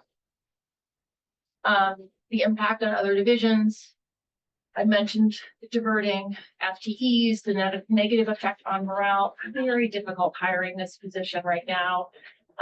And difficulty retaining employees. Last year, we had 5 employees resign because they just did not see a way out of working on sanitation. And they did not want to work on sanitation. Aging fleet, this is something where the mechanics' time has been consumed by, I would say, end of life, they've reached the end of their life cycle. And it's just impacting vehicle maintenance across town. It's impacting the sanitation function with these vehicles down, increased time and costs, inefficiencies. And last year there were 127 repair tickets. And that's out of 260 days, but out of maybe 260 days. And those are not PMs or, regular scheduled maintenance. Those are down vehicle repairs. Can you give some context of that normal year's worth, or has that gone up a lot? It's going up as they get older, for definitely. Yep. Yeah. I mean, we can talk about some recent. I just don't have context. Okay. Make that small. I know, I was just thinking that. Sorry. But people at home can see this better. You can zoom in on it. I just want to share kind of what the pricing scheme is. There's a price for trash collection. That is a cost to do the full collection route. a price for recycling collection. That's the full route. That's exactly the way the current contract is organized. We have cart maintenance services that includes here, their price includes procurement, and that's up to 1,100 replacement carts. They have the white goods and bulky collection of mattresses, and then processing all of that. The mattresses are processed as sort of a unit cost, and they're fully recycled. They pull apart, you know, fabric and the springs and the wood and the fibers. And the white goods, electronics, there is a processing fee there, and that is based on weight. And so that's, you know, we have the bottom line in terms of their disposal cost for the recycle. Well, the disposal cost per ton for trash is $135, and then the processing fee for recycling is $118, which they actually kept their current price for this year on the recycling. Their collection cost went up to collect the route, but the processing cost for the recycling remained the same this year. And then the $204,000 for the host fee, which ends up being a credit on our monthly waste disposal fee from Acela. And so at the bottom, I have the total per fiscal year, and then the total over the 5 years. And then for their contract, you can see that it goes up 5.13% the first year, and then it's 4.36, 4.81, 4.52. I think Jocelyn mentioned a couple items that are variable in the contract. This is considered more of a fixed price contract. If you get your prices for the 5 years, other contracts, which would not be how we would want to do this, would be sort of a CPI, or you're looking at your consumer price index, where you could have all the items going up sort of with inflation. And so we feel like we're you know, in good shape protecting the town's interest with this model. But there are two items that have to that typically do go up. One is fuel. So if fuel for diesel goes above $4 per hour, they can come back and renegotiate the some of that fee with us. That has happened once in the 10 years that we've worked with Casella. And then prevailing wage. Prevailing wage costs go up, then that too, they would come back and negotiate with us. So your processing fee per ton and your disposal cost per ton, are those going to be, is the fee per ton fixed, but we were charged what's the actual tonnage that we dispose of? So the tonnage Cycle. varies per year, but with this, we're estimating here, I think we're estimating this is the 8,100 or the 85. So with the bulkies, so we're estimating at 8,500 tons. So those are estimates for those. Yeah, which is conservative. So Yeah, that's okay. Conservative. On the high side or the low side? On the high side. And do we figure out the minimum? No, And so if the town reduced its waste disposal, we could reduce the cost of it. that's right. Anthony, did you have something on this slide also? I do. It's possible this might not be the best place to ask it, but I think it might be. How are we calculating the $300,000 of selling off the trucks into fiscal year 26? Is that counted as a credit or a negative capital expense? And if anyone else on the advisory committee has any specialty on that, on what is common practice, I would like to hear a comment on that. I could just say, I think that, Yeah, so I think when we talked about this last time, I was assuming that there was a provision in the contract that allowed Erin to take a credit, and that is not the case. So what will happen is that when she does auction off the vehicles, that money will come in as essentially an unbudgeted revenue item that will fall to free cash, and we'll look to direct it to DPW the following year. Got it. Okay, thank you. Cliff, So I don't know if this is the right time to ask it, for it's going back a little bit. I'm sorry, Louder. this may not be the right time to ask it, but I want to go back to something that Aaron has said. Regarding the decline in service elsewhere, and you mentioned sidewalks and potholes. And I want to drill down on that a little bit because I think to the extent the subcommittee, the ad hoc is going to do more work and there's going to be any sort of financial projections and cost comparisons and so on and so forth. You know, we have allocated through the CIP a certain amount of money for sidewalk repair and pothole repair and what have you. And I'm trying to connect the money that we're allocating for that with whether or not that work is actually getting done, because yeah, where does that lack of service come in? Because if it's not getting done, then whatever comparison is going to be made needs to take into account that opportunity cost. And as we have discussed, you know, not doing those repairs on time has an exponential increase in cost over time. And so, you know, people are going to be looking at this $1 million over 5 years, but I'd like to understand what our opportunity costs have been for not doing the work because people have been allocated to trash pickup instead of doing the jobs they were supposed to do. And that is something that we are not seeing. Can I Can I just follow Yeah, up? that's him. And I understand it's not just potholes and sidewalks, but it's also actually just paving. Is that correct? It's actually laying concrete? Yeah, it's actually the sidewalk, placing the concrete, you know, removing the trip hazards, you know, the uprooted, sidewalk from the trees. I think to your question is, some of that capital money goes for supply for highway staff to make those repairs. And we prided ourselves of how much sidewalk we used to do in-house. When we had the staff to do it. We were replacing upwards to 6 to 8 miles of sidewalk with in-house staff each season, which is a lot. We're down to barely a mile, barely a half a mile. We're doing 200 to 300 yards of concrete a year. We just can't get the staff out there. Okay, so are we outsourcing those repairs or just not getting done? So if I could just clarify, so with the sidewalk, the capital sidewalk work, we put out a contract each year for sort of for sidewalk replacement, ramp reconstruction, etc. That goes out every year.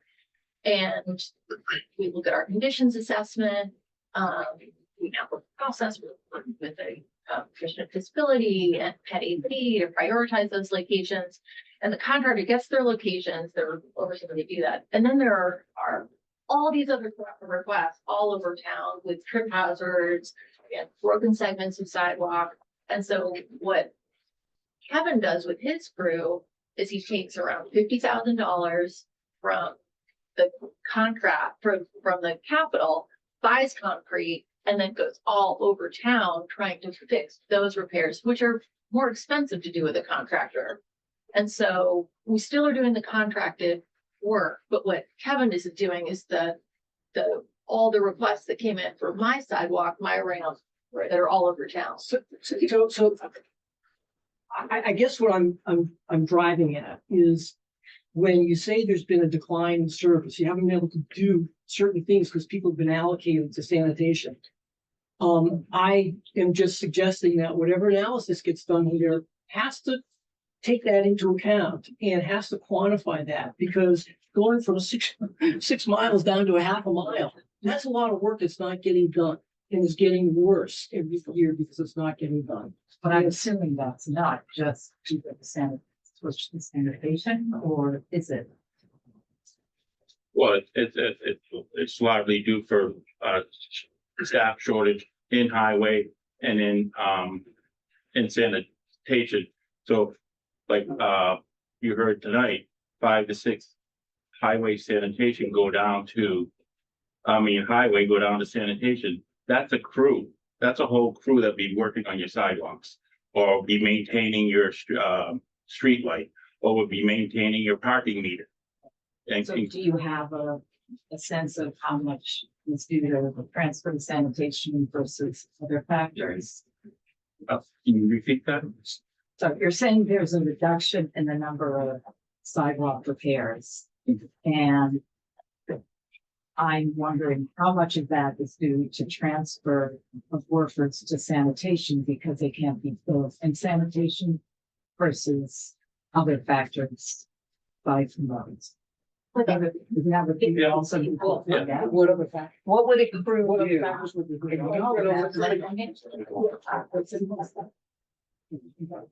So So, to try to answer your question, we're short-staffed in highway already. We're very short-staffed in sanitation. We all heard tonight. So automatically, I'm taking a short staff in highway and taking 5 people almost a day to go do. So that being said, it's with that much staff shortage, we are not getting any of the sidewalks done that we need to be getting done. So, And one of the other reasons that we're short-staffed in highway is because, as the commissioner said, we've lost 4 to 5 people who have been always getting transferred down to sanitation have left. So that's why we're still struggling to maintain retention on the highway side as well.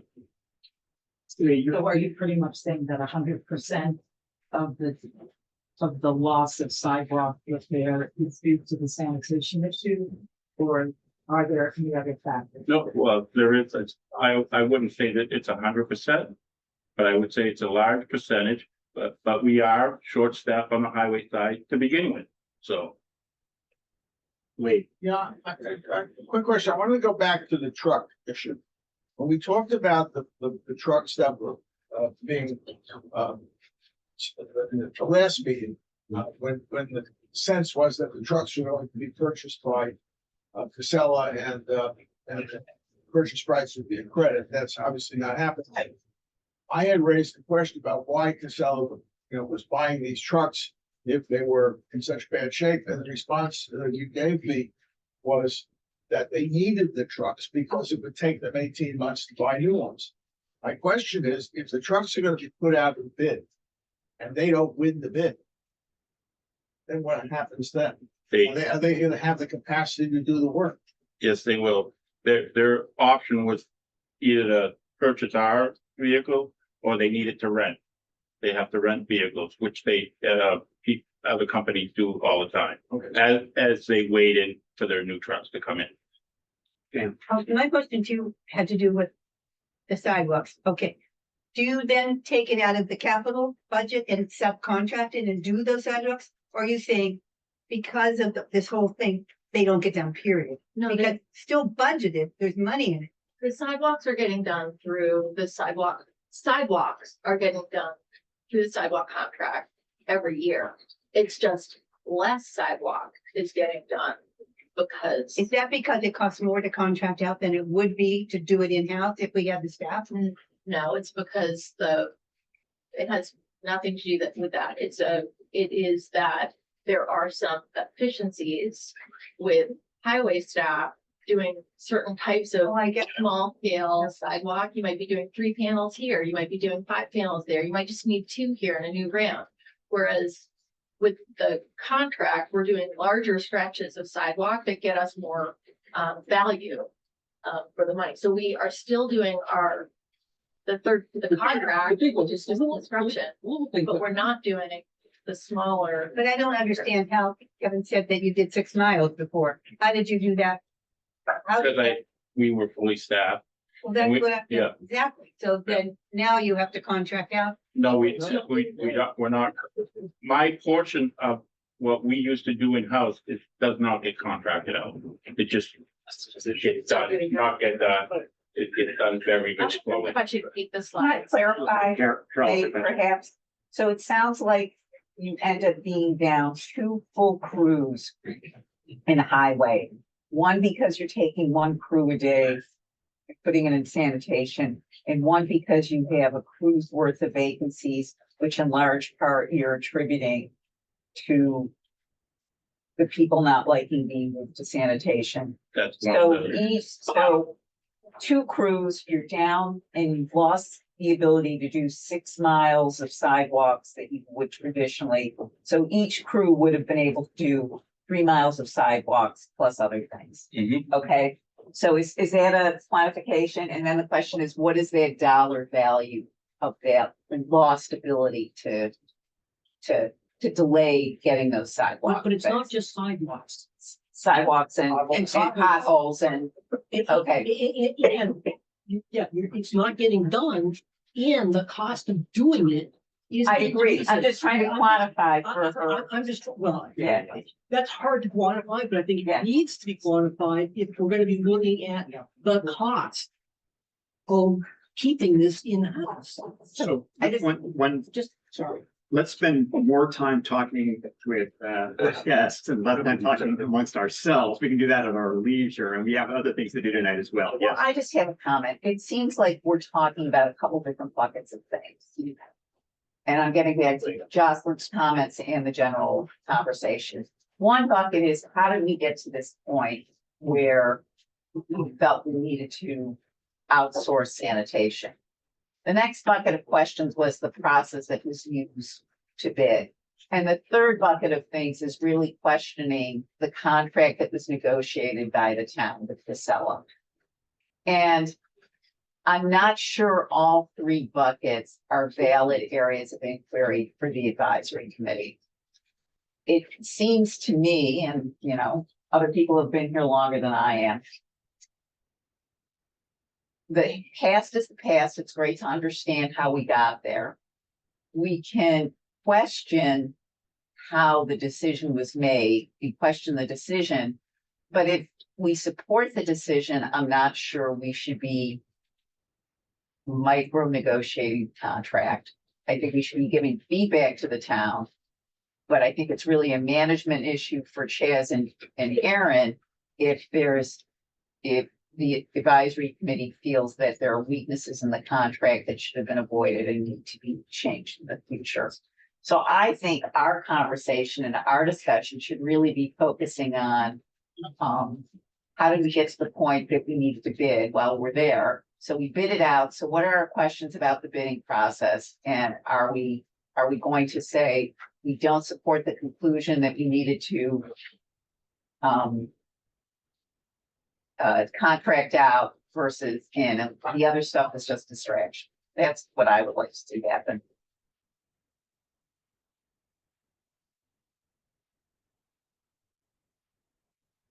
Now it's very quiet. It wasn't on the last slide, but one of the previous slides that showed the injury rate and the out of work days rate. There was a pretty dramatic increase in like from FY 23 to FY 24. I'm wondering if you have a sense of what you're attributing to that. That was someone out for an extended, someone was out for an extended period. Okay. So I guess a question I just sort of pointing up, a point that I wanted to sort of emphasize or note was that the big number at the bottom, the $5 million number in 2030, really includes something that we would have already been on the hook for regardless, because that's how we've been doing it since 27, which is the recycling. And in fact, at the top, the two top lines, the recycling number in terms of collection is 2 million. And the trash collection is less than 2 million, less than the recycling. So I know the cost of the trash collection, I guess, goes up because you have to pay the disposal fee. But a lot of the costs that we're looking at is already something that really nobody has been challenging, which is the fact that we've already privatized the recycling. Is that fair to say? Yes, and the hauling and disposal Okay, of trash. that's all been done regardless. All of that has been exactly. So the only number we're really looking at is that top line figure of the additional, the private cost of having Casella pick up or collect our trash. That's right. That's right. And what that means for DPW's budget is we did a full cost accounting looking at all of our costs for in-house collection, including healthcare and benefits and retirement, pension, and our fleet. And that's where you will see that we have we have a reduction in personnel costs, an increase in service costs. And not all the service costs are associated with the collection. Some of them are actually because costs have gone up for waste, hazardous waste, the recycling, like, you know, all the other components have gone up as well. And so that's what you'll see. And then some of those other costs are hidden in other budgets throughout the town. And then that cost of privatizing was more than trying to keep it in-house, at least on your budget analysis. But that cost of privatizing and keeping it in, or the cost of keeping it in-house, did not include whatever the opportunity costs are that Cliff has mentioned in terms of the loss of services that the highway department has been doing in-house. Is that fair to say? That is right. Thanks. So I have a question too, Erin. So from your slide, it looks like we've always had contracted out the taking away of the trash, right? Has that always been Casella? Have they been doing that since they've been? No, it was Whitney beforehand. That was Whitney. So when we changed vendors, so now Casella would be doing all of it.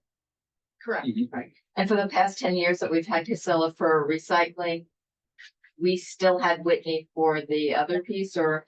No, they did recycling and hauling. They did both. Yeah, they had that. They've had all of those services. They're currently contracted out. Casella is managing all of those. So then my last question is, before we privatized the recycling, how much was the town actually collecting? How much was being hauled away from our our transfer station prior to privatization?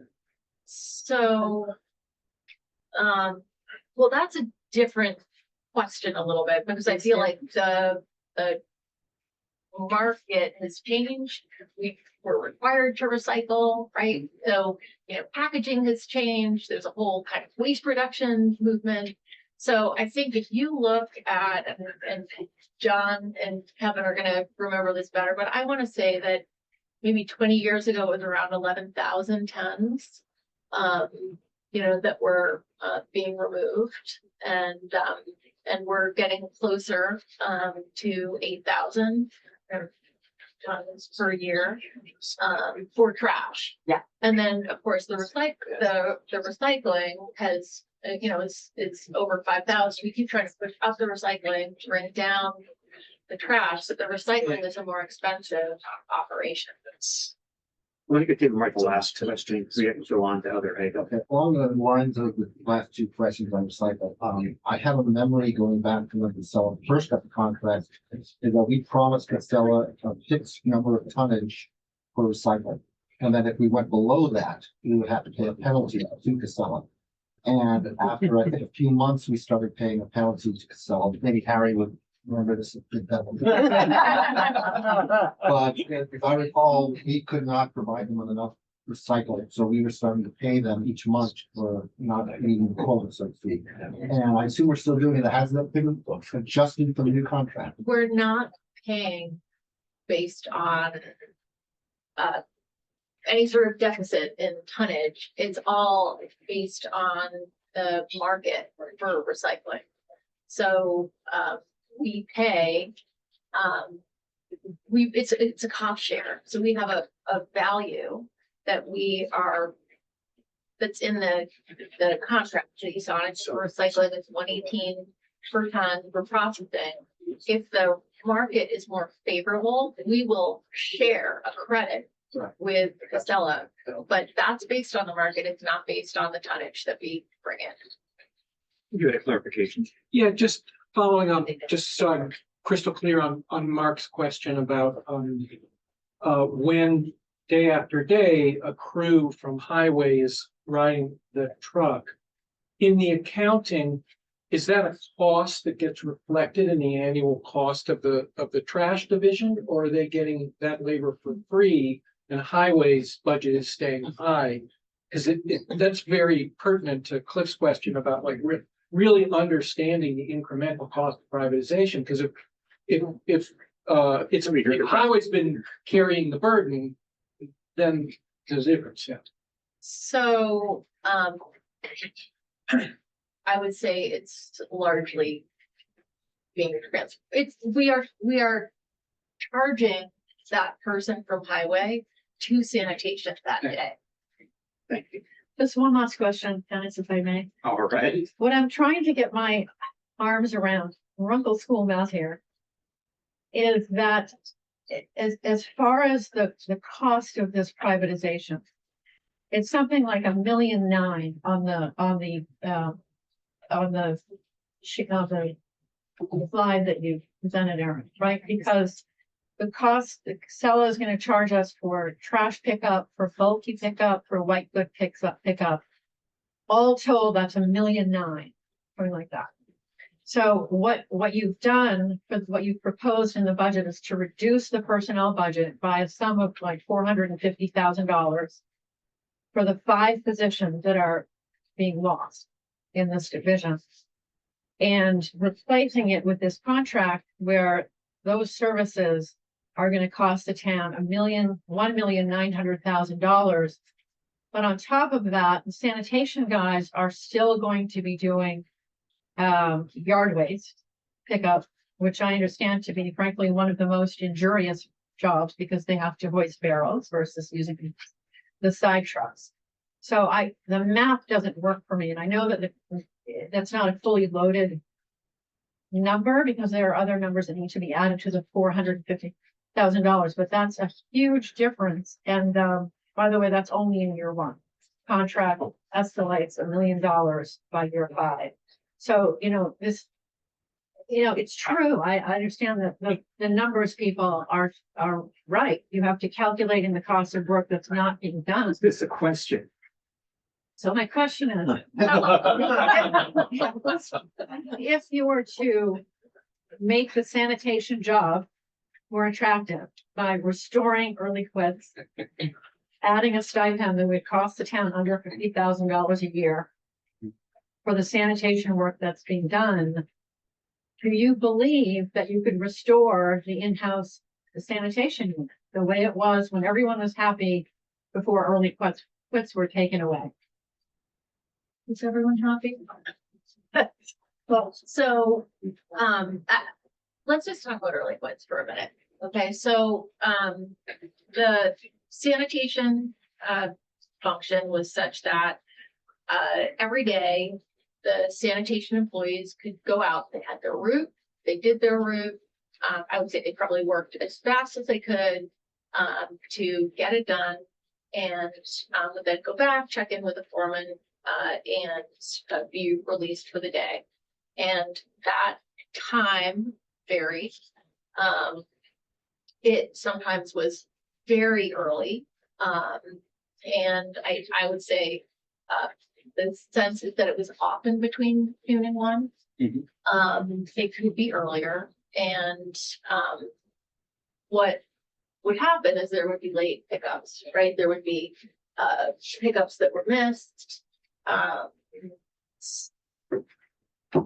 It could have been construction, it could have been just a mistake, it could have, and so all the late pickups or something that was even like an out late or something was dismissed, calls would come in and no one was left with sanitation. And so people were called from highway division to go and do these late pickups because people in sanitation were gone for the day. So it'd either be people there then needing to do the sanitation work. And, otherwise the other sanitation employees were gone, getting paid for, that time. Or it would be the next shift that would go and do that. And that happened repeatedly.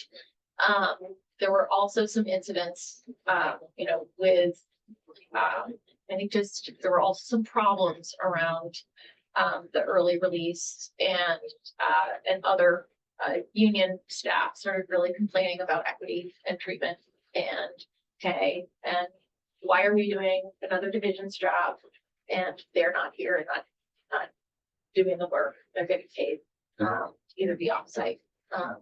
And so there was a lot of back and forth. There was an attempt on the part of Kevin and his folks to say, let's manage this, like, don't come back to the yard until 1, here are the things that need to be done, but it just wasn't working. And it was a big frustration on the part of the other employees and management as well. And so after trying to make some adjustments, it was removed, and everyone was going to have to work a full day in order to receive their pay for a full day. And I would say from there, things changed. Work that was getting done and, by 1 o'clock was now getting done at 6 p.m. And, we had overtime rates that shot up, and it took a little bit of pushing and pulling to, really try to hold that into place. I moved John ultimately into the manager role. Like, let's try to work on this. I mean, there were things through that period that sanitation had asked for. Kevin did a whole host of things with sanitation to try to address those. Sunscreens available for everybody. It's not just for every other division of public works. Band-aids, first aid kits, all available to everybody. Boots, all available to get compensated for that. Clothing allowance, it's available to everybody. But so, kind of fast forward to 2023, when we reached out to the union and reached this critical point, we were putting advertisements out everywhere. We created a program in-house, and this was not just to help support sanitation, but to support all the divisions, to train employees to get their commercial driver's license in-house. It became incredibly expensive. Some things changed with the state and how they processed and just the cost to get CDL. It's around $5,000. And so we worked very hard to bring a program in-house so that we would do all of the training, both the book training that you need to do, and also the training using town vehicles with trained, competent drivers, and help employees get those licenses, which we were hoping would help fill these lots and others. But when we sat down with the union said, of course, did not want to see privatization. They demanded everyone keep their jobs, which we had already made sure was absolutely going to happen. And they also said, we think it's your early quits. That's your problem. That's what drew people to this job. That's what kept people going. And we proposed and would like to do a pilot. And so after thinking about that for a bit, we said, all right, let's do a pilot. Let's bring back early release. Let's build it in a way so that it's not putting the burden on the other divisions, but it still has that benefit. And so we had evaluation criteria. I know it was 13 criteria, but the criteria were things like completeness of the route, cleanliness, accuracy, was communication accurate, timely, safety, were there any safety infractions, morale, what was the impact on the employee morale? Those are things we wanted to see. We wanted employee morale to go up, kind of on all accounts to do this. So what we said is, this is what we need. Of the 8 drivers every day, just 2 need to stay until the end of the day for late pickups, etc. And the others can go by 1, because we know you got to do the route, and then there are things that need to be done. You need to clean out the vehicle. It needs to be fueled for the next day. There's, sort of cleanup that needs to happen around the transfer station. So 1 o'clock and the rest to go. But what we said is, if people aren't here and we pull staff from highway, it's not going to be the highway staff that's staying till 3. And so you're gonna have to work this out. It needs to work as a team. And so, we came up with the evaluation criteria with the union. We presented it, we all agreed. And then, you know, there were challenges.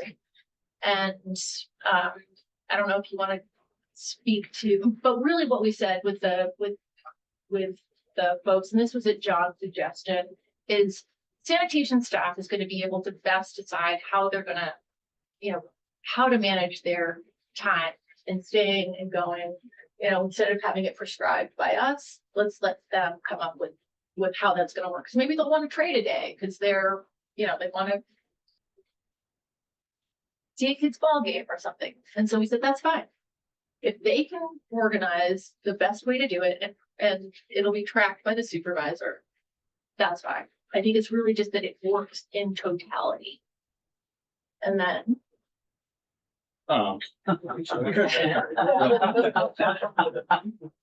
just to back up on, you know, the pilot itself, and there's a lot of talk about if Early Quick came back, would people jump on that?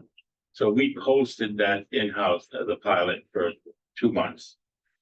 For 2 months, you can sign up to go on sanitation, you'll be able to go home 3 weeks out of the 4 at 1 o'clock. We needed 4 employees to do that at the time. We had 1 sign up and we had to talk three to do the pilot, to talk, you know, to see if this could be successful. And all of them were told, if you don't like it at the end of this, you can go back to your other position. Like you're not, if it works, you get first right to the job. If it doesn't work, or you don't like it, you can go back to the position that you had. So pilot started. We did run into a few obstacles. Someone who did sign up that we asked to sign up got injured or had an illness, so that we'd say we backfill 2 employees for vacations. You know, people are still going to take vacation, they're still going to be sick or whatever, so we backfill. So what happened within a month, we had one got an illness and the other one had an injury. Yes, so within the month of the program, the pilot, we were automatically already backfilling 2 highway into the pilot. But the first Friday. So we had one, you know, I will say the pilot was working for the first 3 weeks. Week 4, we had an incident where staff was required to stay. We went to the staff and said, you know, the route has to be completed, you have to stay. And it was almost an immediate revolt by the entire staff. And revolt's a strong word. We had 2 employees agree to stay and the rest of them said, no, we're going home, which was a breach of that, you know, agreement that we had come up with the union. And this was before the injury, before the other illness. So automatically that told us that, you know, not everyone wants to fully participate in that pilot program. I will say, we fully thought the pilot was going to work. We thought, you know, because really that was what was being conveyed to us, but that was the missing link. And so we thought it was going to work, and we hoped it was going to work, but it didn't. I would 24. Yes, 24, and we extended it twice. I will say that we extended it twice, recognizing some of the challenges that happened with staffing, et cetera. So we extended it to keep trying to see if something would work. Just around the, you know, the salaries, I do think the salary is a challenge, and Harry mentioned this in terms of the wage differential. The prevailing wage that that Casella is able to pay is significantly more than, you know, what our employees get. There's already a premium on the sanitation driver, so the sanitation driver position is at a MEO 3, even though it's only required to be an MEO 2. So that's a $31.50 per hour, whereas it would be a $28.30 per hour, so a $3.20 difference. And then the one that either lumps or rides with them is at that $28.30. But prevailing wage is $47.06 per hour. And they're working generally 45 to 55 hours per week. So they're also getting overtime on the prevailing wage because they're doing the job and then they may be hauling as well. So, but the thing is with Stella, I mean, that's just so there's the money in the pocket, but you know, they're paying 50% of the premium of healthcare, right? But they have a limit. It's, you know, the drivers don't pay more than, you know, $545 per month, but they don't have insurance for life, you know, with Casella. So there's sort of it's the money comes up front in the pockets, and frankly, I will just say that I think that's something that a lot of our workforce is really struggling with. Is, you know, things have gone up and escalated so much. It's really needing, you know, that money in the pockets to support their families. But we're just at a place where we're not competitive, and I don't know that we would ever be able to be competitive with that if money was the issue. But So Dennis, if a representative, one of the gentlemen is willing or interested, could they just respond to the early clicks question? No, we have to move on. They can come to subcommittee and discuss or reach out. I apologize, but we are about 45 minutes behind schedule at this point. I guess a motion for favorable action on the DPW budget would be premature. Under the circumstances, I think that would be premature. I've heard both. Yeah, I should I don't, yeah. I'm going to encourage people to reach out to Alec because you're scheduling a follow-up. I do want to say that I'm tempted to take the motion because we have 2 weeks before we have to do our budget. That's what I Right. So why can't we take it? We can and see if that happens. Doesn't. Go ahead, Eric. I think I understand the feeling of wanting to take the motion, getting this out of the way, thinking you've heard enough, and maybe you have. But we set up a ad hoc subcommittee. Yeah. And they've met once, I believe, and I think they need the opportunity to meet again. Agreed. What I wanted to say was that you have to schedule a meeting right away. I will get on that this evening. We have to have the ability to hear back from you and have an opportunity to vote prior to May 29th. What? April. May 29th. April 20th. May 29th. Dennis, Yes, today and tomorrow is too late because of the holiday on Monday, just Oh. for Tuesday, so it's gonna have to happen after that. all right, let's talk to Lisa. All right, thank you. I'm so sorry. I think of anything. I just want to thank everyone for your questions, for your diligence on this. I do want to reiterate one thing on this process, which is Aaron, Kevin, all of us here are dedicated to maintaining our workforce, even in a difficult budgetary situation. Select Board has given us that direction, and we are following that. If we thought there was another way to do this, we would be doing it. You know, we have, you can see between the decades of experience in senior leadership here, the efforts that went through and all of that. I want you to understand that we did the due diligence, and now we understand that you need to do yours. But I hope that you will hear in these conversations that the team made an operational decision on the basis of huge amount of effort and internal testing to come to this place.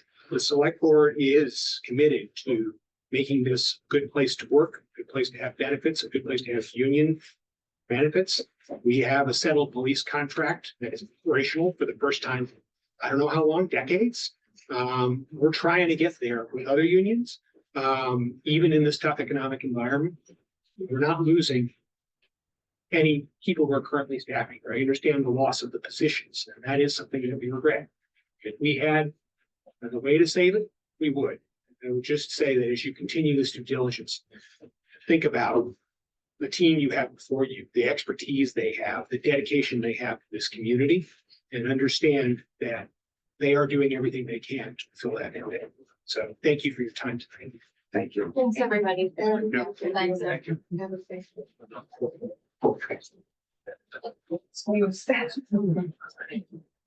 All right. Who's giving the subcommittee report? Thank you, everyone. Thank you. I just wanted to know. You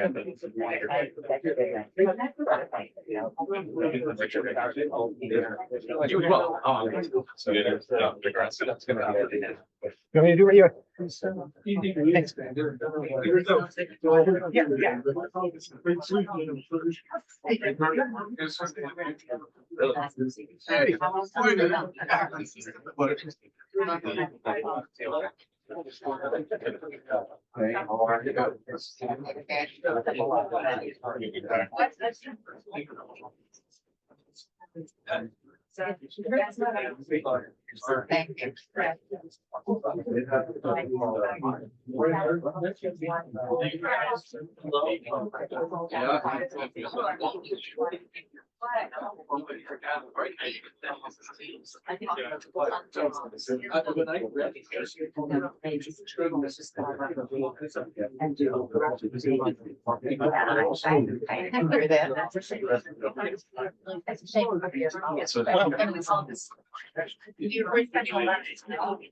Well, flag, because you do a good job. And I can give you that's how this. I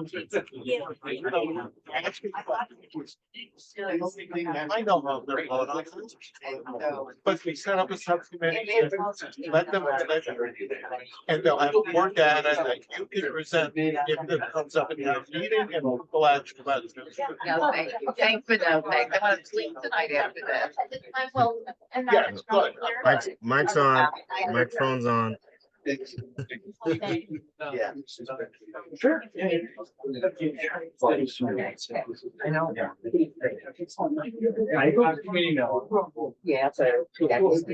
You start. Yeah. Okay. So, next order of business is the recreation golf enterprise fund budget. I'm going to report on that. Thank you. So, the capital subcommittee met via Zoom on April 9th to review the recreation budget. Besides the subcommittee, we had recreation department and golf course recreation. We have the Tim Davis, director of recreation, and the general manager of the golf course, Justin Lawson. We had Jerry Kelly, the business manager, and Juan from the golf as well. We have some from the public firms. So we're gonna go over this in kind of 3 steps because general topic is the recreation or and leisure services. So there's recreation budget, golf, and then there's going to be capital. We're not going to vote on the capital tonight, but hopefully we'll get a chance to discuss it. It's not a very extensive capital budget this time. So the recreation program has 3 components: general, revolving, and enterprise. The general fund focuses on administrative expenses and is funded by tax receipts. The revolving fund is self-sustaining and sustained by user fees. The enterprise fund focuses on the golf course. And it's funded by fees from the use of the facility. So first, we're gonna do recreation. Recreation Department accomplishments in 2025. And the goals for 26. So under the Rec Department's equity initiative, ARPA funds were used and allocated over 2 years for scholarships. So they funded free recreation programs for those most in need in Brookline and centered around the housing community, Brookline mental health and other town partners. While ARPA funds are unavailable for the fiscal year 2026, free cost programs will continue on a more limited basis. Amanda Wong from the Aquatic Center reported that recruitment of lifeguards had been a problem in the past. For the pool has been better. They have a program working with the high school. And that means that the pool will be open longer hours and more days. And so that's a good sign. Recreation has partners with Park and Rec Commission to apply for ice rink improvements funded through the Community Preservation Act. We haven't considered yet the Preservation Act has not come before the full AC. So the Recreation General Fund has two categories, administrative and athletics. The administration sub-program is responsible for overall management, operation of the recreation program. Staff organizes, maintains all the recreation services. The aquatics program funds the Evelyn Corain Aquatic Center complex, available public schools and the public. A general fund 2026 request for $1,249,441 represents a 2% increase from the previous year. So it's minimal. Major categories. And again, this is presented. We don't have time to go through the presentations tonight, recreation and the golf course, but they're excellent. I urge that you do. They're available and they were loaded with the agenda tonight.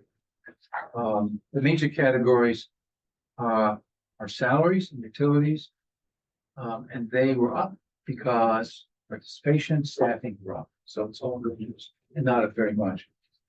And so the subcommittee voted 4-0-0 for the fiscal year 2026 recreation operating budget general fund of $1,249,441. Okay. Now, we're not going to vote on that now, just a little bit of background. So that's the general fund. That's one question. Now there's the revolving fund, and that revolving fund is essentially funded through user fees. A self-supporting basis that supports Brookline's indoor and outdoor activities. All revenues from the revolving programs is used to offset expenses, including salaries and benefits employees of these programs. The recreation revolving fund budget is $4,953,880, an increase of 8% from the previous year. Mainly more programming. Yeah, that's the major thrust. So that's why it's 8%.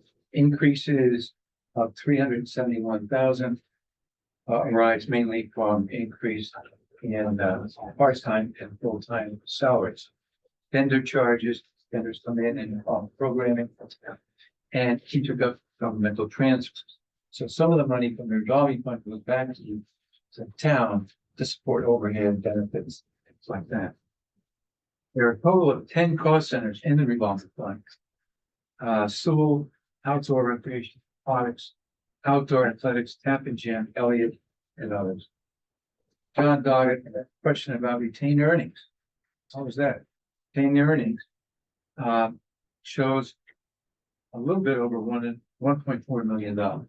So retained earnings is a good thing because you can develop the program. Springtown meeting added in 2024 added $85,000 the recreation revolving fund for a feasibility study to determine feasibility for an outdoor community pool. Remember the discussion. I asked, Davis about the status of that study. He noted that he has been meeting with a community group down to the pool and wants to be sure that land is available. While supporting an outdoor pool, felt that such a project was currently out of reach. And there are other more pressing needs for use of the revolving fund. And I will vote because he's here, he can explain it, but the Park and Recreation Commission and the Select Board concurred with Mr. Davis' recommendation to defer the expense of $85,000 for the study of the outdoor pool. The subcommittee voted 4-0-0 in favor of the Recreation Revolving Fund budget of $4,953,888. So that's kind of overview, brief overview of the recreation budget. I think it'd be a good time now to stop taking questions that have to do with the recreation. Well, actually, do you have anything you'd like to add about from the department's perspective that you want to highlight? First off, Tim Davis, Recreation Director. Thank you for having me tonight. Good to be here the first time in front of you all. I think the highlights that have, or the main points were shared. I think if you're taking anything away, I hope is that recreation is doing very well. Our programs are robust. Our increases in expenses are directly tied to increase in services for the community. Everything from the pool being open an extra day, finally meeting that 7 days into schedule that we've been working towards, to just general day-to-day programs, summer camp extensions, longer childcare hours, meeting those pillars and those goals that we're setting for ourselves. So all in all, again, the rec department's, very healthy, very busy, and continuing to grow as we look to the future. Quick question. I mean, I understand that the any net profit that revolving fund generates or retained earnings cannot go into the general fund. But is there any provision in any of this for the towns who for a rent, an imputed rent to be applied for facilities that are to use that the town owns and paying for? If you pay a rent to the town for the skating rink or the sewer or any of those other facilities?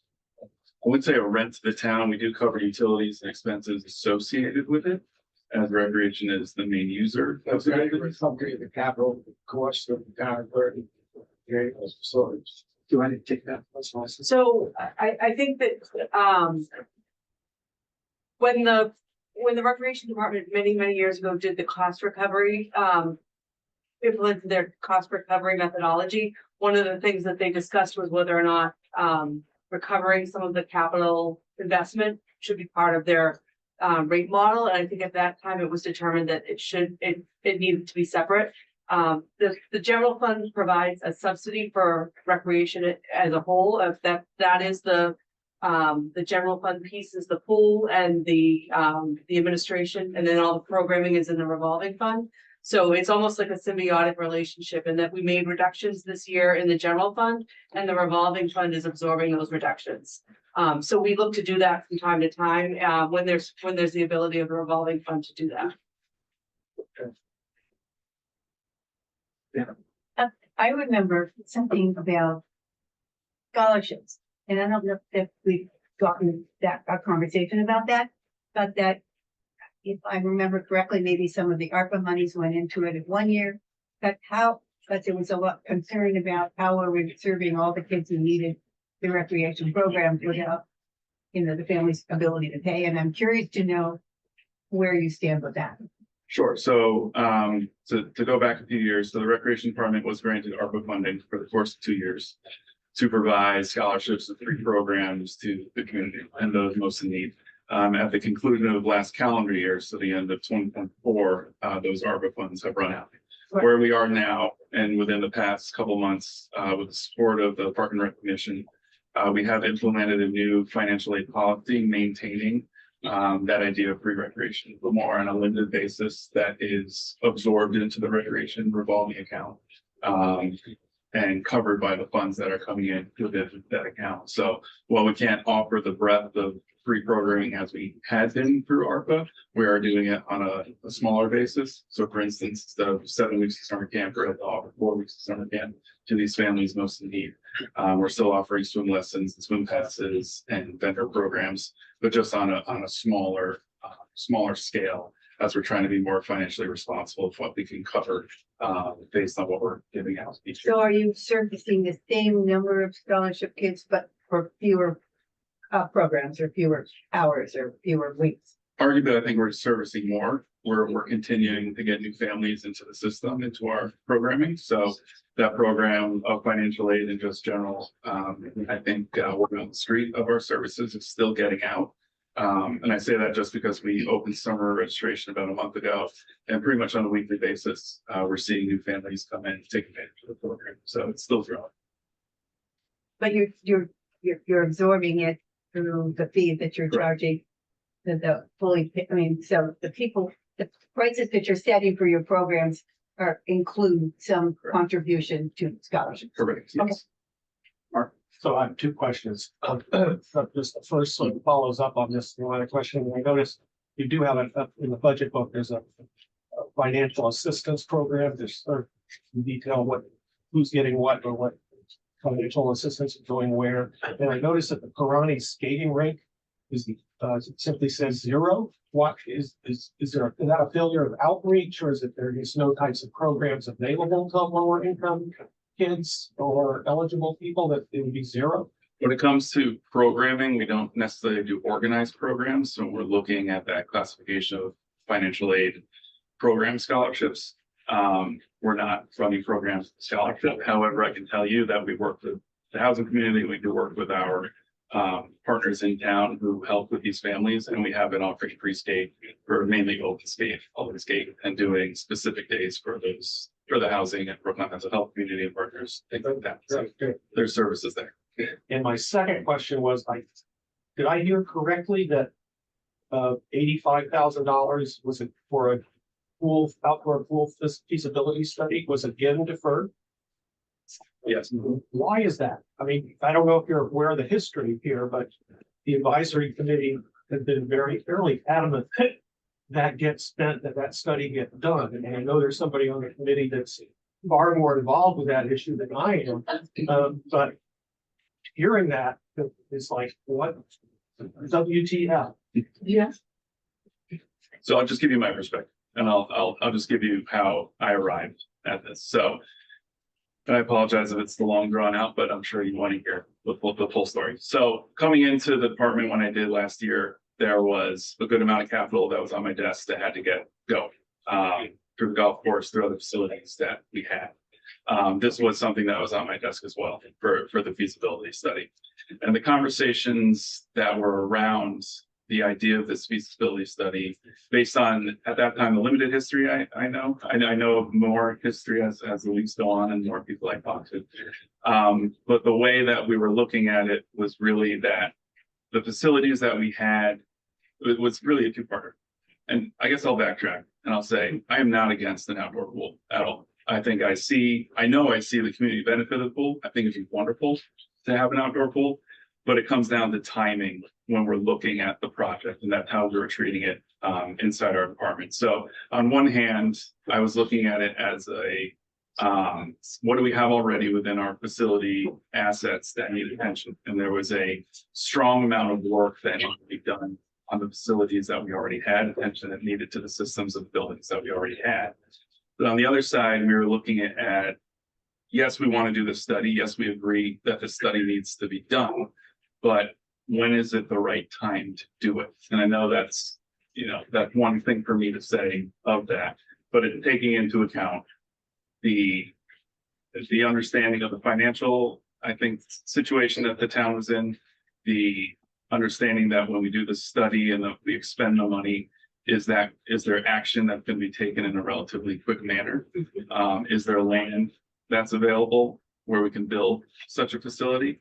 And that's what I was looking at when it came to this, this feasibility study. I took that to the select board, I took that to commission. I got support with it, and I understand it was not a popular, I think, opinion. And I accept that. But I'm looking at this more of, I want to do this study, but I want to make sure that the town is ready to expend the funds that are going to be attached to that feasibility study, so that we're, you know, on my side, trying to be fiscally responsible with the revolving fund and the money that we're spending out of that. But again, making sure that we are lined up in the capital plan to make sure we do the study, we can move on with the construction. So I'm gonna let other people take up the ball here, but there's a lot I can say. That'll be Neil and then Harry and then Harry. Yeah, thank you. So, so two items. One is the scholarships. Let me start with the 85,000 allocation. So that amount was appropriated by town meeting following a public hearing by the advisory subcommittee, a vote of this subcommittee, a vote of town meeting. And anybody who sort of watches tapes of advisory committee meetings, I had this thing about the will of town meeting.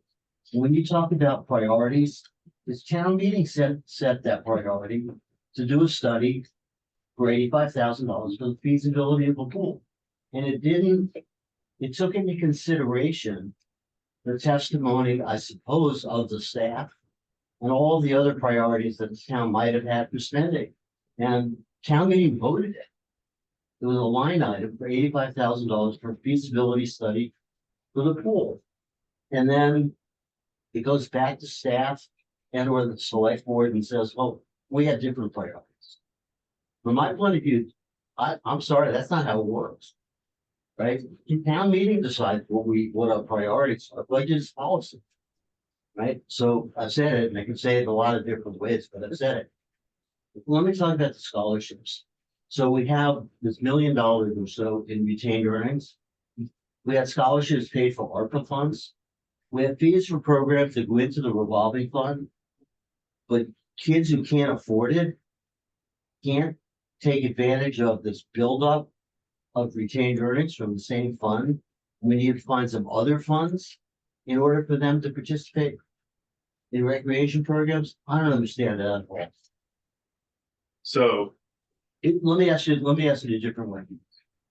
Is it legal for the fees to be waived because the programs are self-sustaining by virtue of the fact that we're building up the retained earnings? Why do these need to be funded? So when they're funded through ARPA, does that ARPA money go into the revolving fund and then sit there and be in the form of retained earnings? That makes no sense to me. should I think how to answer your question. So retained earning wise, yes, there is a buildup there. And when I admit that, and part of that buildup and what we're looking at that for is scholarships, if I'm being very honest. As we're now beyond ARPA funds, we are now in territory where we are responsible for 100% of the scholarships that are coming in. So we're looking at using a piece of retained, and Jerry Kelly, our business manager, is on the call too, so he can probably speak more to this. But utilizing the retained to make sure we cover any overage or unexpected higher expense of what's coming in. Jerry, I don't know if you want to add color to this because I know you're working pretty closely. Before he jumps in, I just want to add just some history on the use of retained earnings. So unlike an enterprise fund, the revolving fund really shouldn't have a heavy retained earnings balance. But I think the rec department has been well served in the past with having that fund balance, because during COVID, that allowed them to keep staff that they otherwise would have had to lay off during COVID. And then also when the pool was renovated, that it was the same thing. The fund balance kind of helped with the pool staff while the building was getting renovated as well. And then Jerry, I don't know if you want to add anything else. So the only thing I was going to add to that is I know when the talk came up about free recreation, the warrant article was even going to go to the point of trying to assign or try to get the general fund to come up with maybe a six-figure amount that they would set aside to help assist with free recreation going across. And our goal with coming up with this as we're coming out of the pilot program of this is we don't want to put that on the general fund. If there's something we can absorb with our retained earnings and, just where we've edited what's free right now, it gives us the opportunity to just monitor how we're going to move. Because as Tim said, we're definitely reaching out to more households. We've been going to the housing places in Brookline, the veterans, the Egmont Street apartments, Walnut Street apartments, and we've been working with housing to actually get out there and bring our staff members there to explain in person, assist people with filling out the financial aid application, and we are picking up more families. So we are still gauging what the amount is going to be, but the goal absolutely is to continue free recreation for the families that need it and try to do it without putting any burden on the general fund.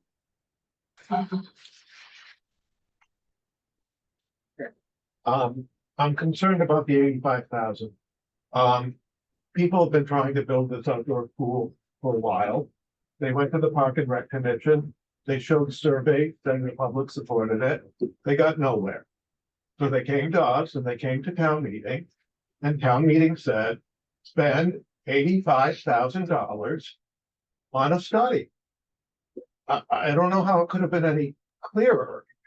And it's somewhat reminiscent, and I hate to make this comparison, of what's going on in Washington, where the Congress appropriates and the executive refuses to spend because they don't politically agree with it. And those cases are going to court. What more do we have to do to get that study done? We funded it. I just don't understand the impediment. And I understand your concerns, which I think are somewhat justified, of where's it going to go and is this the right time?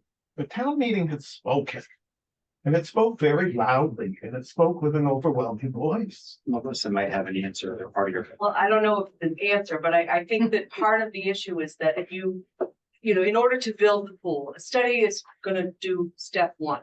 But then you need funding for the rest of the steps, and there wasn't an appetite on the board to fund that via an override, or, whatever would be needed in order to do that. So without that kind of sense from the executive about how this was going to be achieved, it really is, an exercise that Tim would be participating in, not knowing how to continue it on after that. And I think that's the direction he got from the board, was that was not a priority for them, and that there were other projects that he needed to focus on. So at the risk of restating what everybody just said, I think that's less of an answer and more of an illustration of the problem. Well, Yeah. Because there's no funding to complete the project, what's the point of doing the study? Because that's what town meeting Let's asked go you around. to do. Well, I'm just gonna go in order now. Everybody has a, Harry was next, then Catherine, then. Okay, as long as that's the theme, I'm gonna stick with the theme, because it really, and I appreciate some of your concerns about, the cards and the horse and riches. And we've heard about the $85,000 and how explicit we were, how explicit town meeting was. What wasn't said was that town meeting has been saying this for year after year after year after. This hasn't just been a year. This has been years forward. And I don't know if it was the Recreation Department or the Park and Rec Commission that sent out the questionnaire across town to find out what are the town's priorities from people in town. And what was really interesting, at the top of the list was the pool, and at the bottom of the list was hockey. Just saying. So, so in order to figure out what sort of facility we need to build and what that might cost, it would seem to me we kind of need a feasibility to understand what the options are and what those real expenses are. And I understand doing a feasibility should actually be informed a bit by what kind of project you want to do. So they sort of have to be mutually informative, and I guess we can fight it out which should really go first. But there were a couple of things that were mentioned before and in the memo or the write-up that I wanted to say. So, and I will confess that at some point back before, when this was sort of all percolating, I looked at it a little askance, because my reflex of being on the advisory committee for so long is, where's it going to go? How much is it going to cost? I mean, all of those natural things. But what I was struck by was most every other town of any size around us has been able to do it. And if Milton can do it, if Belmont can do it, if Newton can do it, we're at least as clever as they are. And then looking at their facilities. And then looking at Newton, and we saw this in the presentation last year that was given to this committee, like Newton's $10 million facility, it's like, oh, well, what if we had something like that? Do we even have the land, which you referred to? And I'm not saying where it should go, but I quickly looked at the map and I was like, oh yeah, it could easily fit there and naturally. And it could easily fit there and naturally. It could easily fit there naturally. It could fit there. And I know that there's been conversations about what it should be integrated in with the senior center and a bunch of other stuff on top of the hill. So I don't think land per se is the issue. It's the community making a choice as to which land and how to make something fit.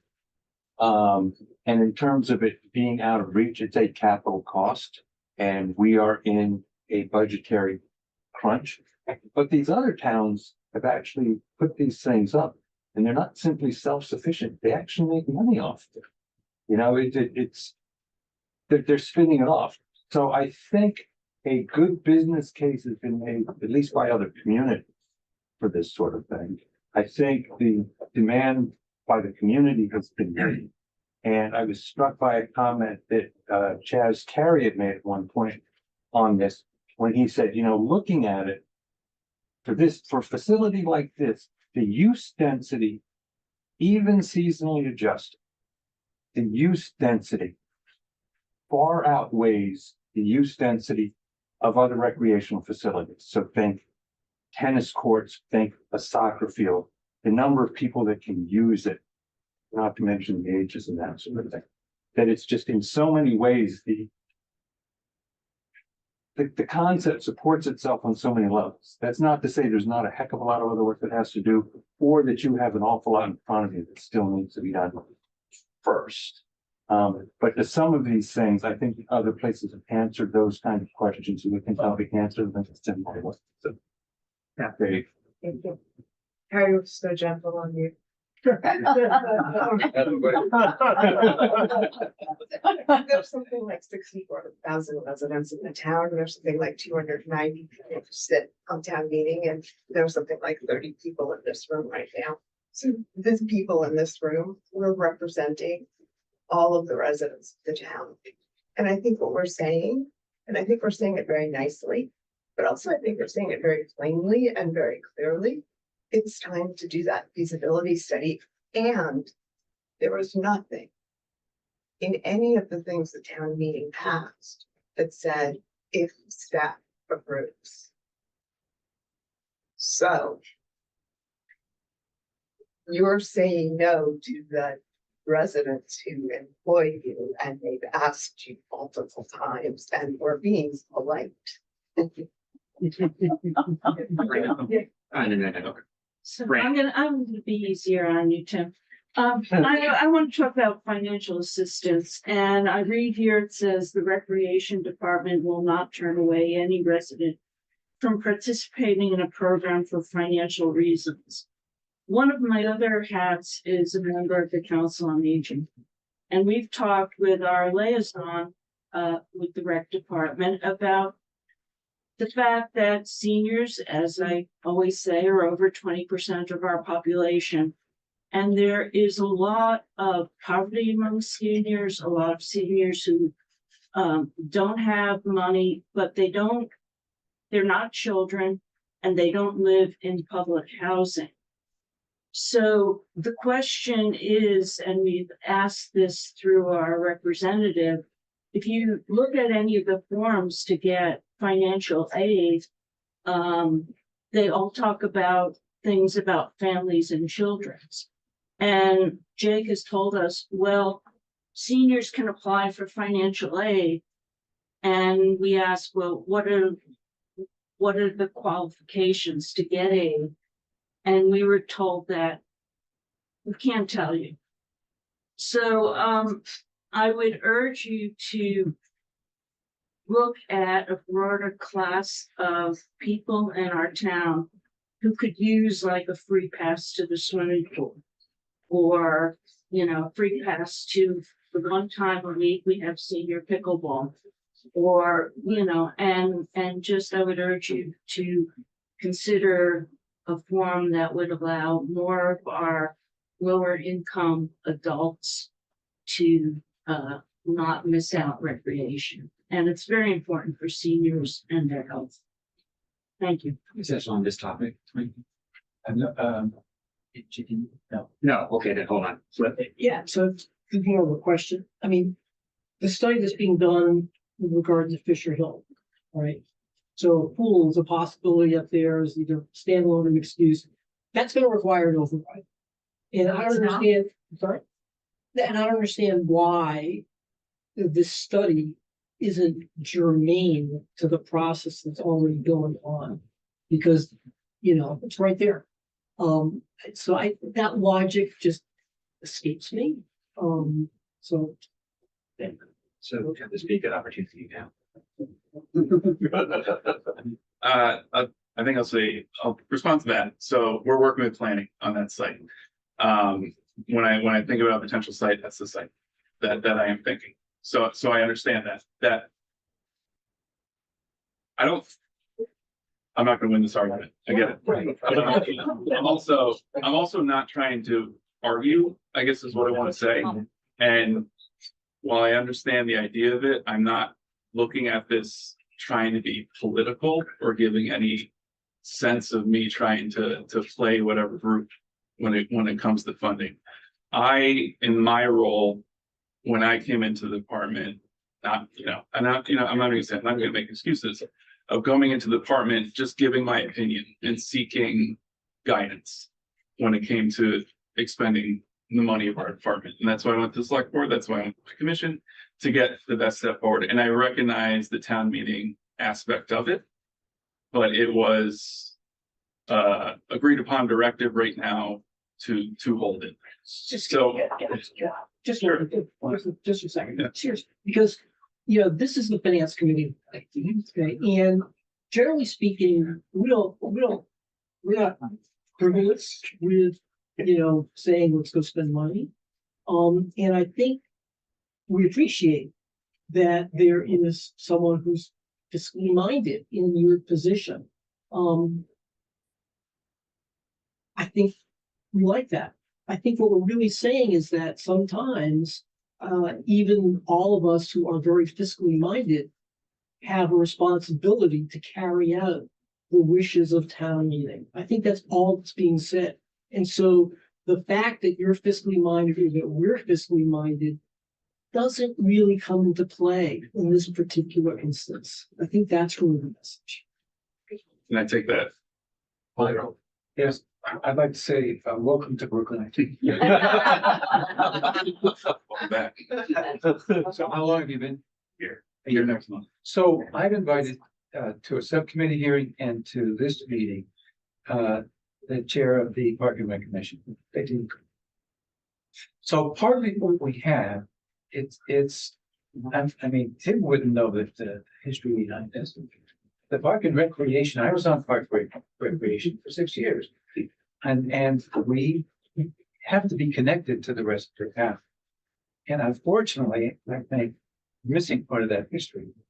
And so I'm very sorry that they weren't here to hear what you're hearing, because I think they're a very responsible party to what was happening or not happening. So welcome. But to that effect, though, I think we have to think in a way that there are other things that are going on in the town where decisions are made. We saw that earlier in the evening, and we're out of the loop. Okay, so how do we make sure that we're in the loop to the right part of town or to boards and commissions to make sure, because we speak for town meeting in a way, to make sure that they're carried out. Lee, did you have? Yeah, the objections that you raised are interesting. I have no recollection that they were brought up when this issue was being debated. Am I correct, or were they brought up? Yeah. I can't speak to that. They were. Yes, Were, that well, was an issue. And if they were, and we voted for it anyway, Exactly. then, then they've been dismissed. If they weren't, then they certainly should have been. So, either way, I think the concerns you raised, well, whether or not, to whatever extent they're legitimate, are not positive. Really quickly, well.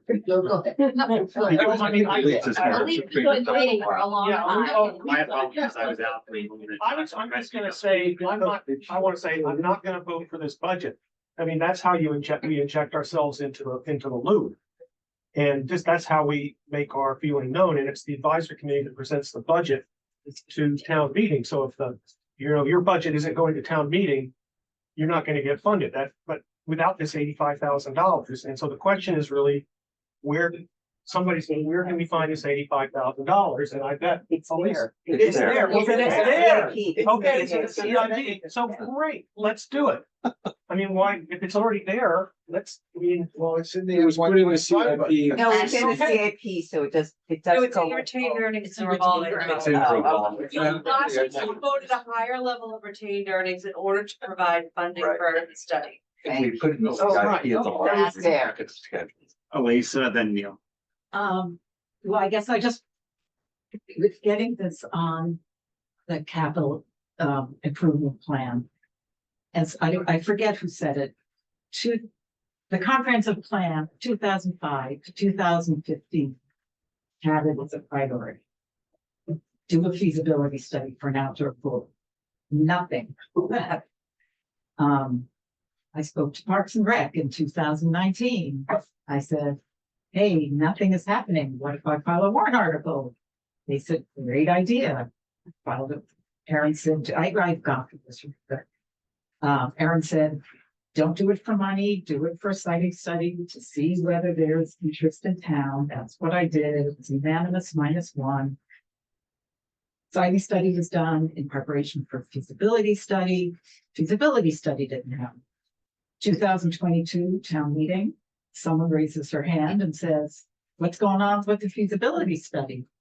And Parks and Rec responds with a fluster and no response. So I say, okay, I'll file a warrant article for a feasibility study. 9 other people joined me, overwhelming support. So the problem is, I know this problem is that a lot of people in the select board do not support the feasibility study. And I also think Parks and Rec was busy on the indoor pool. There was no question about, oh gee, we have to maintain other projects first before we do the indoor rink for $50 million. We are plunging ahead and spent $100,000 on the indoor rink, even though it's low on the priority list. But that did get washed because it was a $50 million expense. We've spoken to Chaz about the pool. Belmont's pool, which is a gorgeous complex, in current dollars was $7 million. We spent $3 million on renovating a playground, $3 million on some additions to Skyline. This is $8 million. Even if we spend $10 million, you do it in 2 years. Nancy Heller already said that it qualifies for Community Preservation Act funds. Newton got $5 million from Community Preservation Act. Not that that's what we should do. So the issue with the overwhelming capital cost just doesn't make sense. Chaz had said he has no concern about capital cost. Operationally, Lexington, Belmont, Wayland, it's net revenue. So I understand location issues. I have read this memo. I didn't see this memo until just today, and it is filled with inaccuracies. So if that's the information that you were given when you were new, and that's what you provide to the select board, then it's no wonder that it wasn't supported, because one thing, operational costs would be a problem. All the locations that are being considered would replace other uses. The 3 final uses that had been recommended in the siting study were Puttering Woods, Lars Anderson, and Fisher Hill. term, there were certain people that were probably concerned that it was gonna go there, so now it's being renovated as goods. The other two are there. And we had been told that the proposal at the time was indoor rink where the DPW site is, outdoor pool where the rink is. Now there's not gonna be an indoor rink. Who knows where the outdoor rink is gonna be, but regardless, there's a DPW site that's an eyesore, so that is an option. We're hoping that with Fisher Hill, we can actually get something done.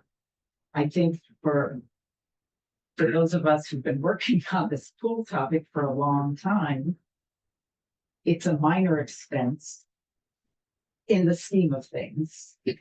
Other projects that might go on Fisher Hill could potentially, like a rec center, be a very large expense, like 40 million or 50 million. So the thought was the pool is like under an acre and Fisher Hill is 3.2 acres. So it is very easy to put an outdoor pool on the edge. You don't have to tear down the building. You can do whatever you want on the other side. It has great synergy, whether it's a rec center, whether it's affordable housing, whether it's a senior center, community center.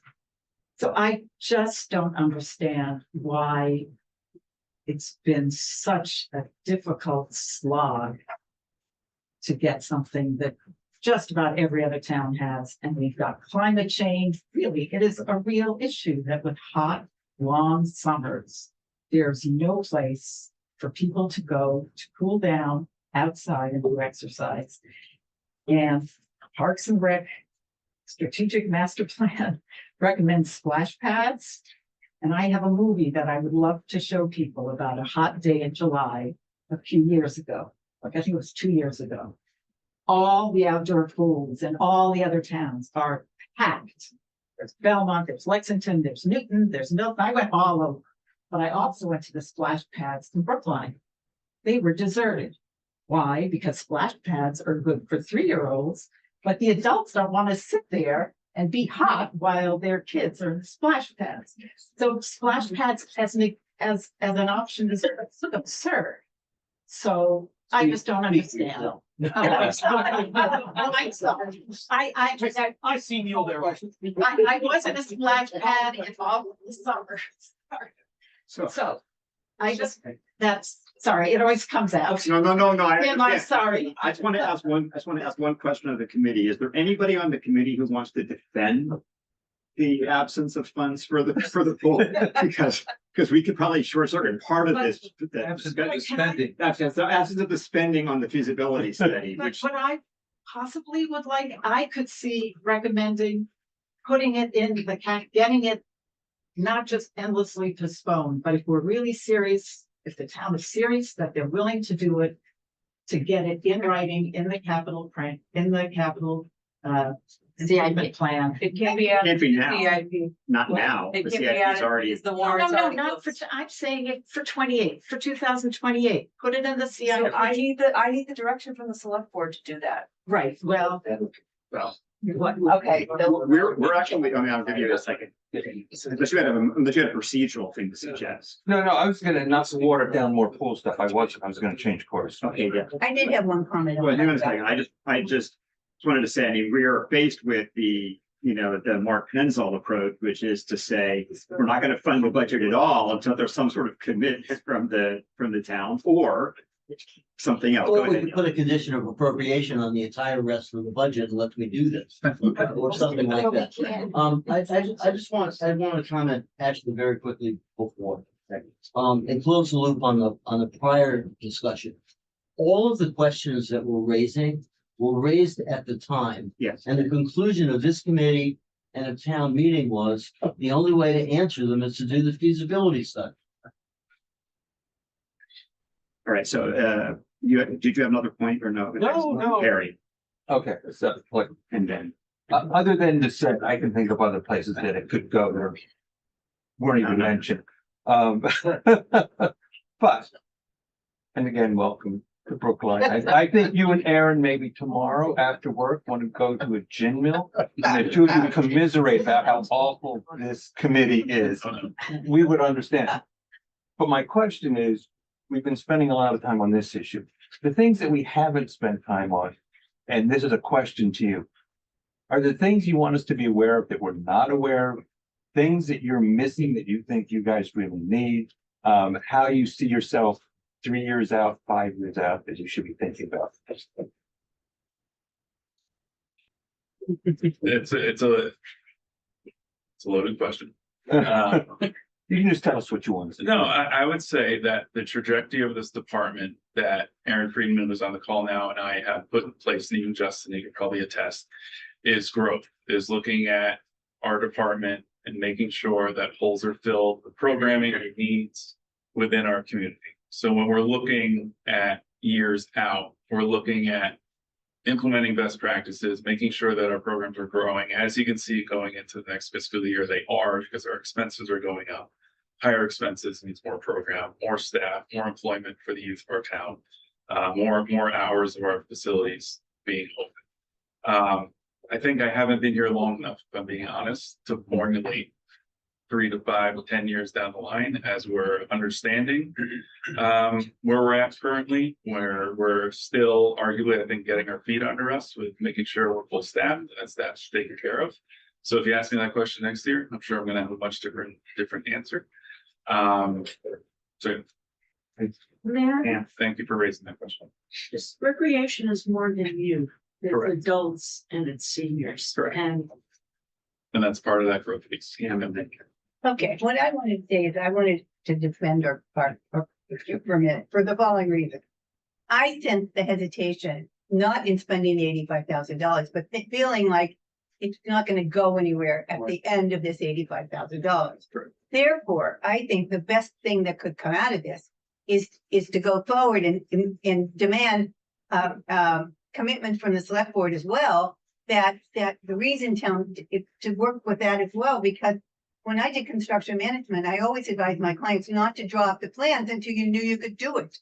And because the feasibility may give you a whole different answer when you know you're going to do it, as opposed to it's a dream. I mean, it's the beginning. And I understand, but on the other side, you don't do it, you're never going to get started.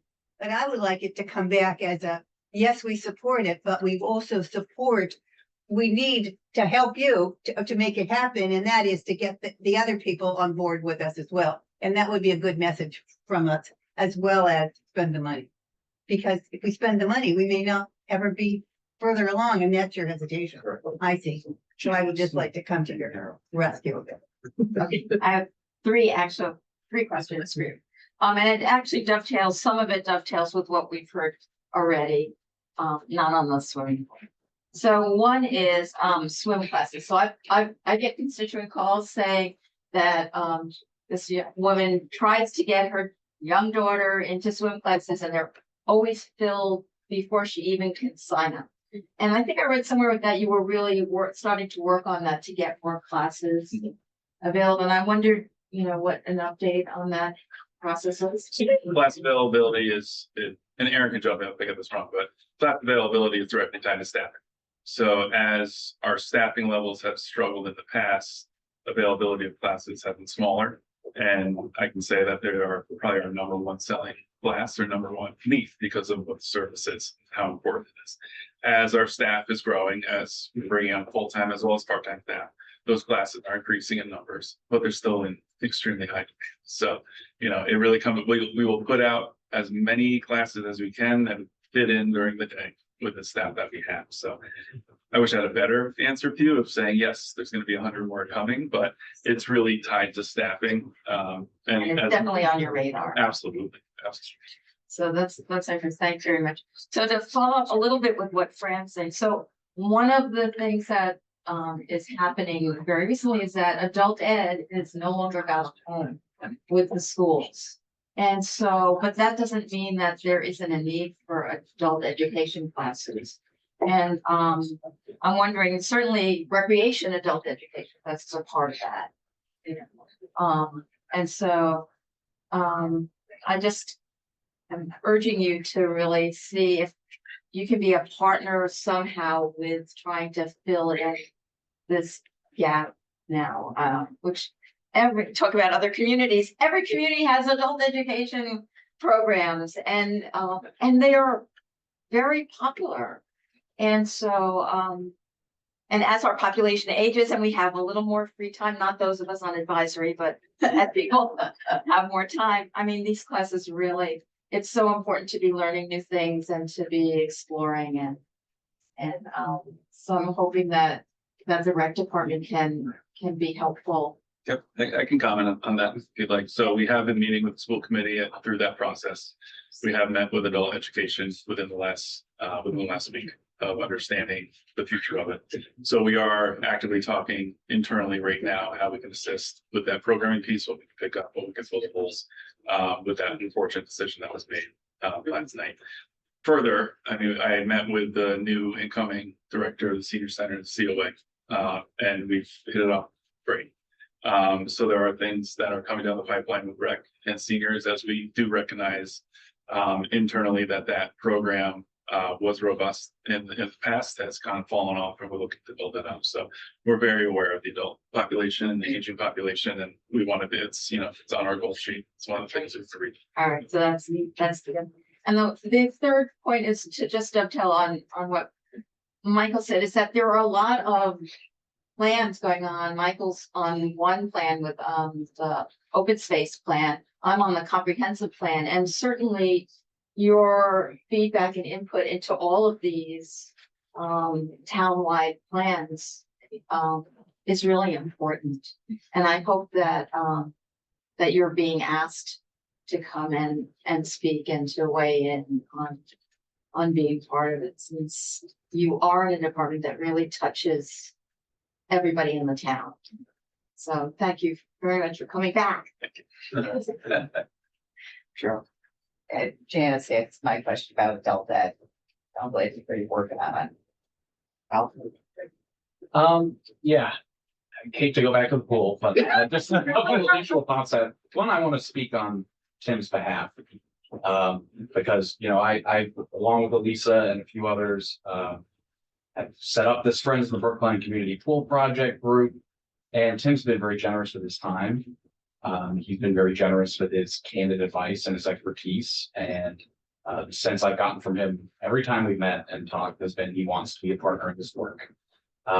So just want to speak to his defense in that regard. And I think you're seeing a lot of kind of the unleashing of the frustration that's built up for a number of years that predate your time here. And I've faced the ire of this committee as a warrant article petitioner. I know it can be difficult. So kudos to you for hanging in. And I just wanted, that was my main point. But I did also want to add that I don't think this is going away as a community thing. We launched a fund last month at the Brookline Community Foundation that has received over 115 donations from individual donors and grew over $20,000 in less than a month. No. Or in about a month, a month and a couple days, I think. Thank you for, that's good to be precise. So I think that's just the latest in a long line of illustrations of how this is a project that really resonates with the community, that's high on that list of priorities. And I just would say that we look forward to continuing to work with you as a partner. I've been nothing but impressed with what I've seen from you in Brookline, and I think we're well served with you in your position. So thank you. Wanted to thank you for all you do and congratulate you on surviving the grilling. You're receiving the brunt of this because you're here, but it also sounds like one of the next action items unfortunately falls on Harry and me to communicate the sense of this body to the select board and the administrator. So assuming that there's no objection to that. Park and Rec Commission. Recreation Commission as well. Yes, I'm sorry. Yes. So I'm not going to take a vote unless people care, but that's my plan, is to communicate that. Follow up on. Yes. Alec, I also appreciate that you've been meeting with us and working with us. You can just see it's been my pent up frustration that town meeting said it over and over again and just been ignored. So I'm sorry that you found the. So are there other topics on the general Thunder on the two parts of the rec, two parts of the rec budget. We don't golf. I know the two votes. I just want to make sure there's no other. There's gonna be. There's gonna be golf, but we have two motions to take on the rec. We can take the rec votes now while they're fresh in our minds. Let's do that. So, Michael, you're gonna make two motions. Yes, first motion. The subcommittee moves a recreation general fund amount of $1,249,441. So it's a favorable action on the fiscal year 26 recreational. General fund. Now, $1,249,441. Michael. Yes. Ben. Yes. Wait now. I vote yes. You vote yes. Harry Board. Yes. Cliff. Yes. Anthony. Yes. John is not. So Catherine. Yes. Harriet. I'm voting the only way I can, no. David Mark. Yes. Neil. Yes. Susan. Yes. Harry. Yes. Kelly. Elisa. Yes. Kelly did join at one point, did she? Yeah. Elisa, yes. Janice. Yes. Alec. Yes. Carol. Yes. Pam. Yes. Jocelyn. Yes. Donnell. Yes. Linda. She's probably gone to bed. Yeah. Don't blame her. I take great pleasure in voting no with Eric. Fran. Yes. Or David. not great pleasure. David. Yes. Lee. Yes. Christine. Yes. Yes. I don't know. Just need to see if Kelly is. It's not there. Okay.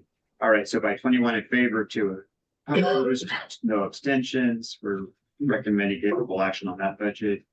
Go ahead, Michael.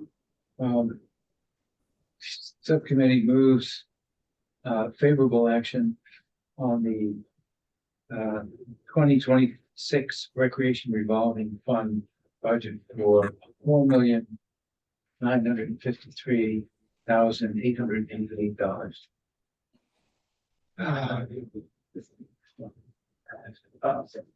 All right, so $4,952,888 for the fiscal year 26 recreational revolving fund. Michael. Yeah, he's just asked if anyone wants to change their vote. Does anyone want to change your vote? Good question. Thank you, David Mark.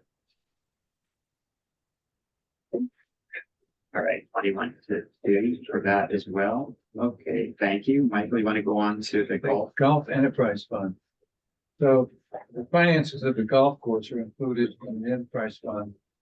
The Enterprise Fund fully reimburses the general fund for the expenses incurred on behalf of the golf course operation, including fringe benefits. The 2026 budget is $3,034,459, representing an increase of 11% from the previous year. So, on a general view, golf enterprise 2025 accomplishments and goals for 2026. More than 40,000 rounds of golf were played on the course, which is a new record. Golf operations are now fully staffed. The enterprise broke even financially, despite a 57-day closure due to bad weather, really bad.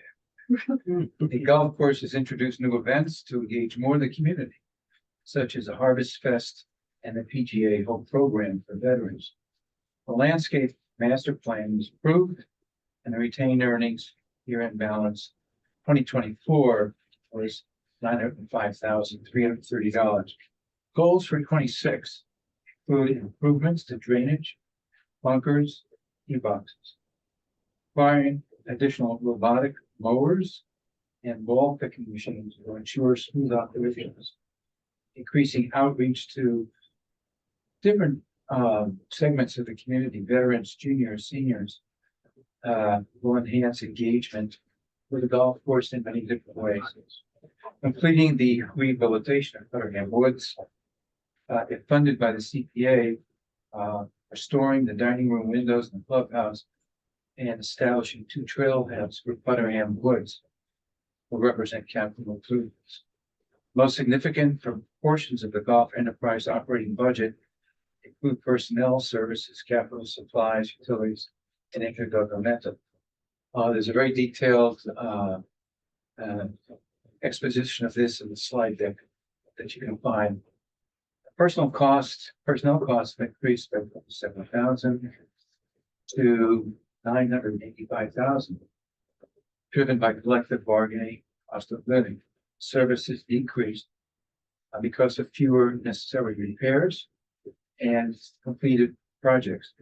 The golf budget has been reduced by $39,000 to completion of the required pro shop purchases and transfer of some supplies to the recreation department budget. A new category for operating capital improvements to the golf course will eliminate the need for bonding of ongoing course enhancements. So this is the capital improvements portion of the enterprise fund that we don't have to worry about, that's internal, but it's going to ensure that part of the retained earnings each year goes to capital improvements and maintenance. Enterprise revenue is projected to increase about 10% to a little over 3 million. John Doggett had the question about this increase, and what's a little complicated is that the fiscal year and the golf year are not the same months, and so the request was made to go Gregorian or something, do another count, reflect it, yeah.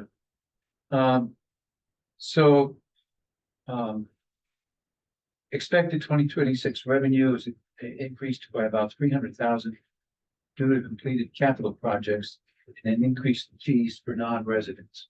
Residential fees will be the same. The Golf Enterprise Fund has been divided into 3 subcategories for improved analysis and budgetary detailing. But we're only going to vote on one composite amount.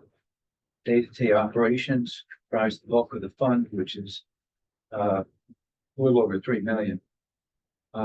Community special events is another sub-portion of the budget.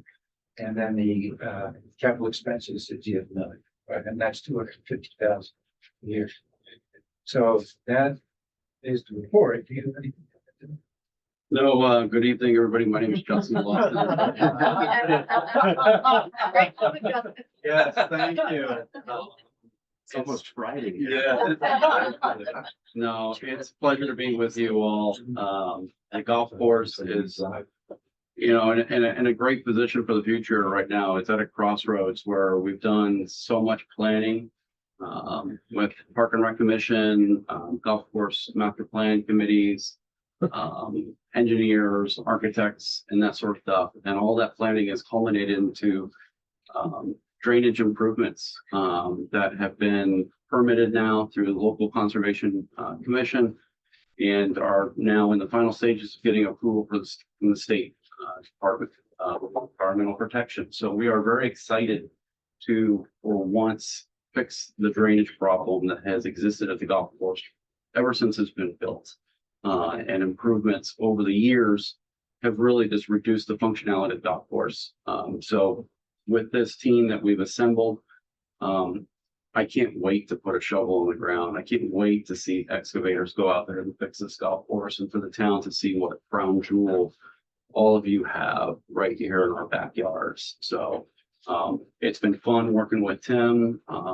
We've been really working on community engagement with special events, worked with Melissa Goff and creating an internal accounting opportunity for us to just really measure how much money we're actually giving back to the community with these community events. And so I think, as I said before, the future is great. Hope that you guys support that future with a good positive vote tonight. We get to go home to bed. So, that's all I have to add. Such a wonderful report. Thank you, Mike.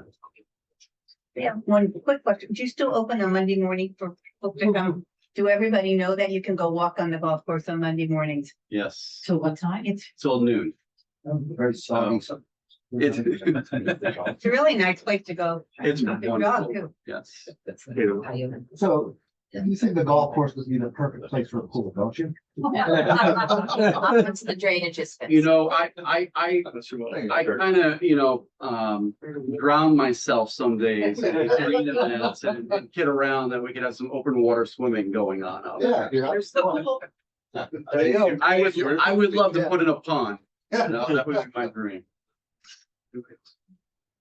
Well, that just reminds me of a line from Caddyshack where Chevy Chase says to Bill Murray, "We have a pool and a pond. The pond would be good for you." So I just have a question about, making it user friendly about the trailheads and, do you have maps and? So we have been working in Putterham Woods for probably about 2 years now. And most of you know this beautiful 15-acre part of our land there. It's just this incredible cool urban forest that's just been degraded by windstorms and, the hemlock Adelia that just was a blight and just destroyed a lot of what was in there. And so we've been able to go in there and remediate about 90% of the trees that were really deemed high risk. And so we worked with a landscape architect to go and create these, trails through the woods and this network that has been laid out now. And we were actually just working with a landscape architect to kind of get to that final concept of what these trailheads are going to look like, what features are going to be there, and then trail conditions and, incorporating access to the local neighborhood that surrounds us. Does it connect to Dane Park? It would connect in the off season through the golf course. Okay, but it also would connect to Dane Park because on that side of the property is our only sidewalk. Okay, so there's a sidewalk that runs along Hammond Street that you could exit Putterham Woods, walk by the Municipal Service Center and enter Dane Park. What's the timeline on this project, do you think? So we are looking for fall 2025 to be able to open it up and welcome everybody into the woods. Yeah. Years ago, there was talk of in the winter, you could go, of course, cross country skiing. I think it requires that white stuff. Have you sort of given up on that or? We did it. We achieved it. I've been talking about this ever since I started. And it never snowed after I bought a snowmobile. So I started thinking about buying a boat because it wouldn't rain anymore. So we finally got enough snow to not only ruin trails, but we created a product where people actually came to rent skis, which was to me was the end of a closed circuit, right? It came from a concept to reality. And so we've learned how to groom out there. We've learned where trails can go. And if we ever get snow, we're ready to go. Was that on your website this winter? It was. It was. All right, Michael. The subcommittee moves for fiscal 2026 golf enterprise budget of $3,034,459. Great. Okay, so we're voting on a motion of favorable action on the fiscal year 25 golf enterprise fund budget of $3,034,459. Michael. Yes. Ben. Yes. Harry B. Yes. Cliff. Yes. Anthony. Yes. Catherine. Yes. Harry F. Sure. David Moore. Yes. Neil. Yes. Susan. How many wait, Susan? Institution should be. Harry. Yes. Great. Elisa. Yes, we've been long enough that my electric car is now fully charged. Oh. Yes. Alec. Yes. Carol. Yes. Pam. Yes. Jocelyn. Yes. Donnell. Yes. Mark, Yes. Fran, Yes. David, Yes. Lee, Yes. Christine. Yes. All right, 22-0. Thank you both. We're not for- done. What? We are not done. We have the CIP. Oh, my God, I forgot. Thank you. I mean, Just CIP. oh We're my just getting God. started. Go All ahead. right, now we're almost. Now we're almost done. It's short. There's just one thing. There's, So, go ahead. yeah, so there's, we're reading a report about things that are ongoing from previous CIPs, but for the 2026 CIP is one item. So the renovation of Elliott Recreation Center for $800,000. The rec center is home to many of the recreation admin staff, houses an after-school program. The center is in dire need of renovation and has been on the CIP for many years. Center, however, if Newbury College is considered and voted to be utilized by the town of Brookline employees as office space, that's where the recreation admin staff would go. They would move to Newbury and this facility would be redesigned to accommodate other needs. So did you get clarification on what the vote will be? Or, Well, I think Tim's probably the best person to just to this. Yeah, I guess I'll clarify that there's no solid understanding that we will move to Newbury. There's no hard plans right now, what's going to happen with that site. So I think it'd be premature. I apologize to say that. What we do know, like I mentioned prior, we are meeting with planning actively, starting tomorrow, actually. And Melissa, you can correct me if I'm wrong, but I know you talked to them, but I think what they're looking at about a year out to understand a potential future use with that committee that is formed.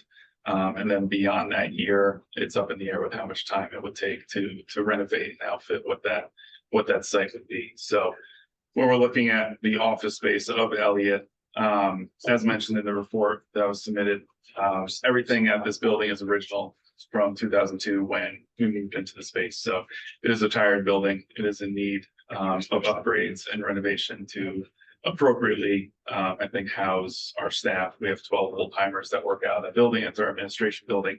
And while the space is there, it's showing its age. Everything from infrastructure with internet to what's outfitted for workspace. So with support of the director of buildings, we're looking to refresh the interior of this site. That is again our main administrative site to house all rec services across the town, and make sure it's up to speed. and I think it has the only restroom. Correct. Near Elliott Correct. Field. Part of it is to give a facelift to that restroom. It is on Warren Field, Elliott Playground, and it houses the restroom for the public, for the patrons to use when they're visiting the park. I So- thought their school was at the Newbury site, so how are you? Right now, they're there. But they're for 3 more years. Correct. And that's part of what I'm saying. I'm saying a year Wait a out, second. it's from the committee to have a But then, recommendation. but if we're supposed to be talking about the swimming pool and the location, then I don't understand how they can make a commitment to use Newbury. They aren't. That's not what I'm saying. I'm It's saying- a hypothetical. Yeah. It's a hypothetical. Hypothetical. The narrative had the use of Newbury as potential, but that is gonna be a little ways away is essentially what he's saying. Okay, Regardless, the building needs work. Right. yeah, it needs done for sure, yeah. So there's no vote. No vote. Right, no, John, we'll do it in 2 weeks or something. At the very last moment, we will vote the CIP. It's not the very last moment, as it turns out. It's close to the Then we'll very have last real moment. questions. So now we're done. No, we're not done because Harry has to tell us what our So upcoming what's the, schedule how is. much is the CIP item? This is over $800,000. Dennis, can I get a quick question? Yes. So did I hear that it's not this year, it's gonna be another year? No, No. it's gonna be renovated, It's gonna be renovated now. 26. yeah. Thank you. Newbury's. Go ahead. We're only meeting once next, so all the meetings after tonight are virtual only. We're only meeting once next week. It's on Tuesday. It was originally at 7, it was moved to 6:30, it's now back to 7 o'clock. Because 2 of the articles got moved to God knows when. So, we're going to be May doing 7th. May 7th, May 7. they got moved to May Wow. 7th. Thank you. We're gonna be doing 3 articles. Warrant Article 25, Resolutions Climate Change Superfund. Warrant Article 23, Timely Bylaw Updates. And Warrant Article 20, foie gras. Ooh. And the climate, and this is the committee of the whole. for the fund line. It's a public hearing for the Superfund, it's a public meeting for the others. We're gonna have some updates on the scheduling of the final budget vote, including when we're gonna take up the school committee budget, assuming there is a school committee budget that. We can do school and CPW the same thing. We just. We're hoping to have a vote on, and we're gonna be discussing this with Melissa, we're hoping to have a vote on everything but the school budget on the 29th. Yeah, I want to put a full motion in the combined report, so whether that comes from you or the board, I am determined to have a full motion. So we'll talk before we, how we can make all of that work out reasonably over the next couple of days. Yeah. Just lock us in a room. With coffee. That's April 29th. What's your deadline? Yeah, April 29th. So I think the it's- board isn't meeting on the 6th, so you have extra time because you're meeting the day after the election, but they're not meeting that week. So the board needs to take their motion on is the 28th that Tuesday or the 29th? 29th. So that's their deadline, and then your deadline is a little bit further out. But the deadline for the combined reports is the Tuesday after, or the Thursday after the Yeah. election. Well, what we were trying to do is hold off on our final vote until after the deadline for the school budget, if we could. Mhm. And that seemed like it was gonna be May 1st. So, That's the deadline for them sending out their notices, yes. yeah, so I mean, so hopefully maybe there will be I think Maybe- there'll be a townspeople partnership in the interim, hopefully. and we might be voting on that if we don't have anything better to vote on, yes. Yeah, I think it's more that the direction coming out of that group will help inform the select board motion. Okay, and if there's a select board motion for us to take up, we can either take it up on the 29th or on the 5th or whatever we were gonna take, whatever day it was. The 5th, we were gonna do the schools on the 5th. On the 5th, okay. Dennis, Yes. can we just tell those guys they can? Yeah, they can go, sir. Thank you very much. Thanks. You're done. You're done. Thank you so much. I'm sorry. I tried to excuse them 10 minutes ago. And Carol wouldn't be here, but. I want to tell. Are there any other announcements? You want to tell people? Yeah, go ahead. You were asking. Because it really is. Cliff has an announcement. So, because of the way the schools are kind of trying to figure things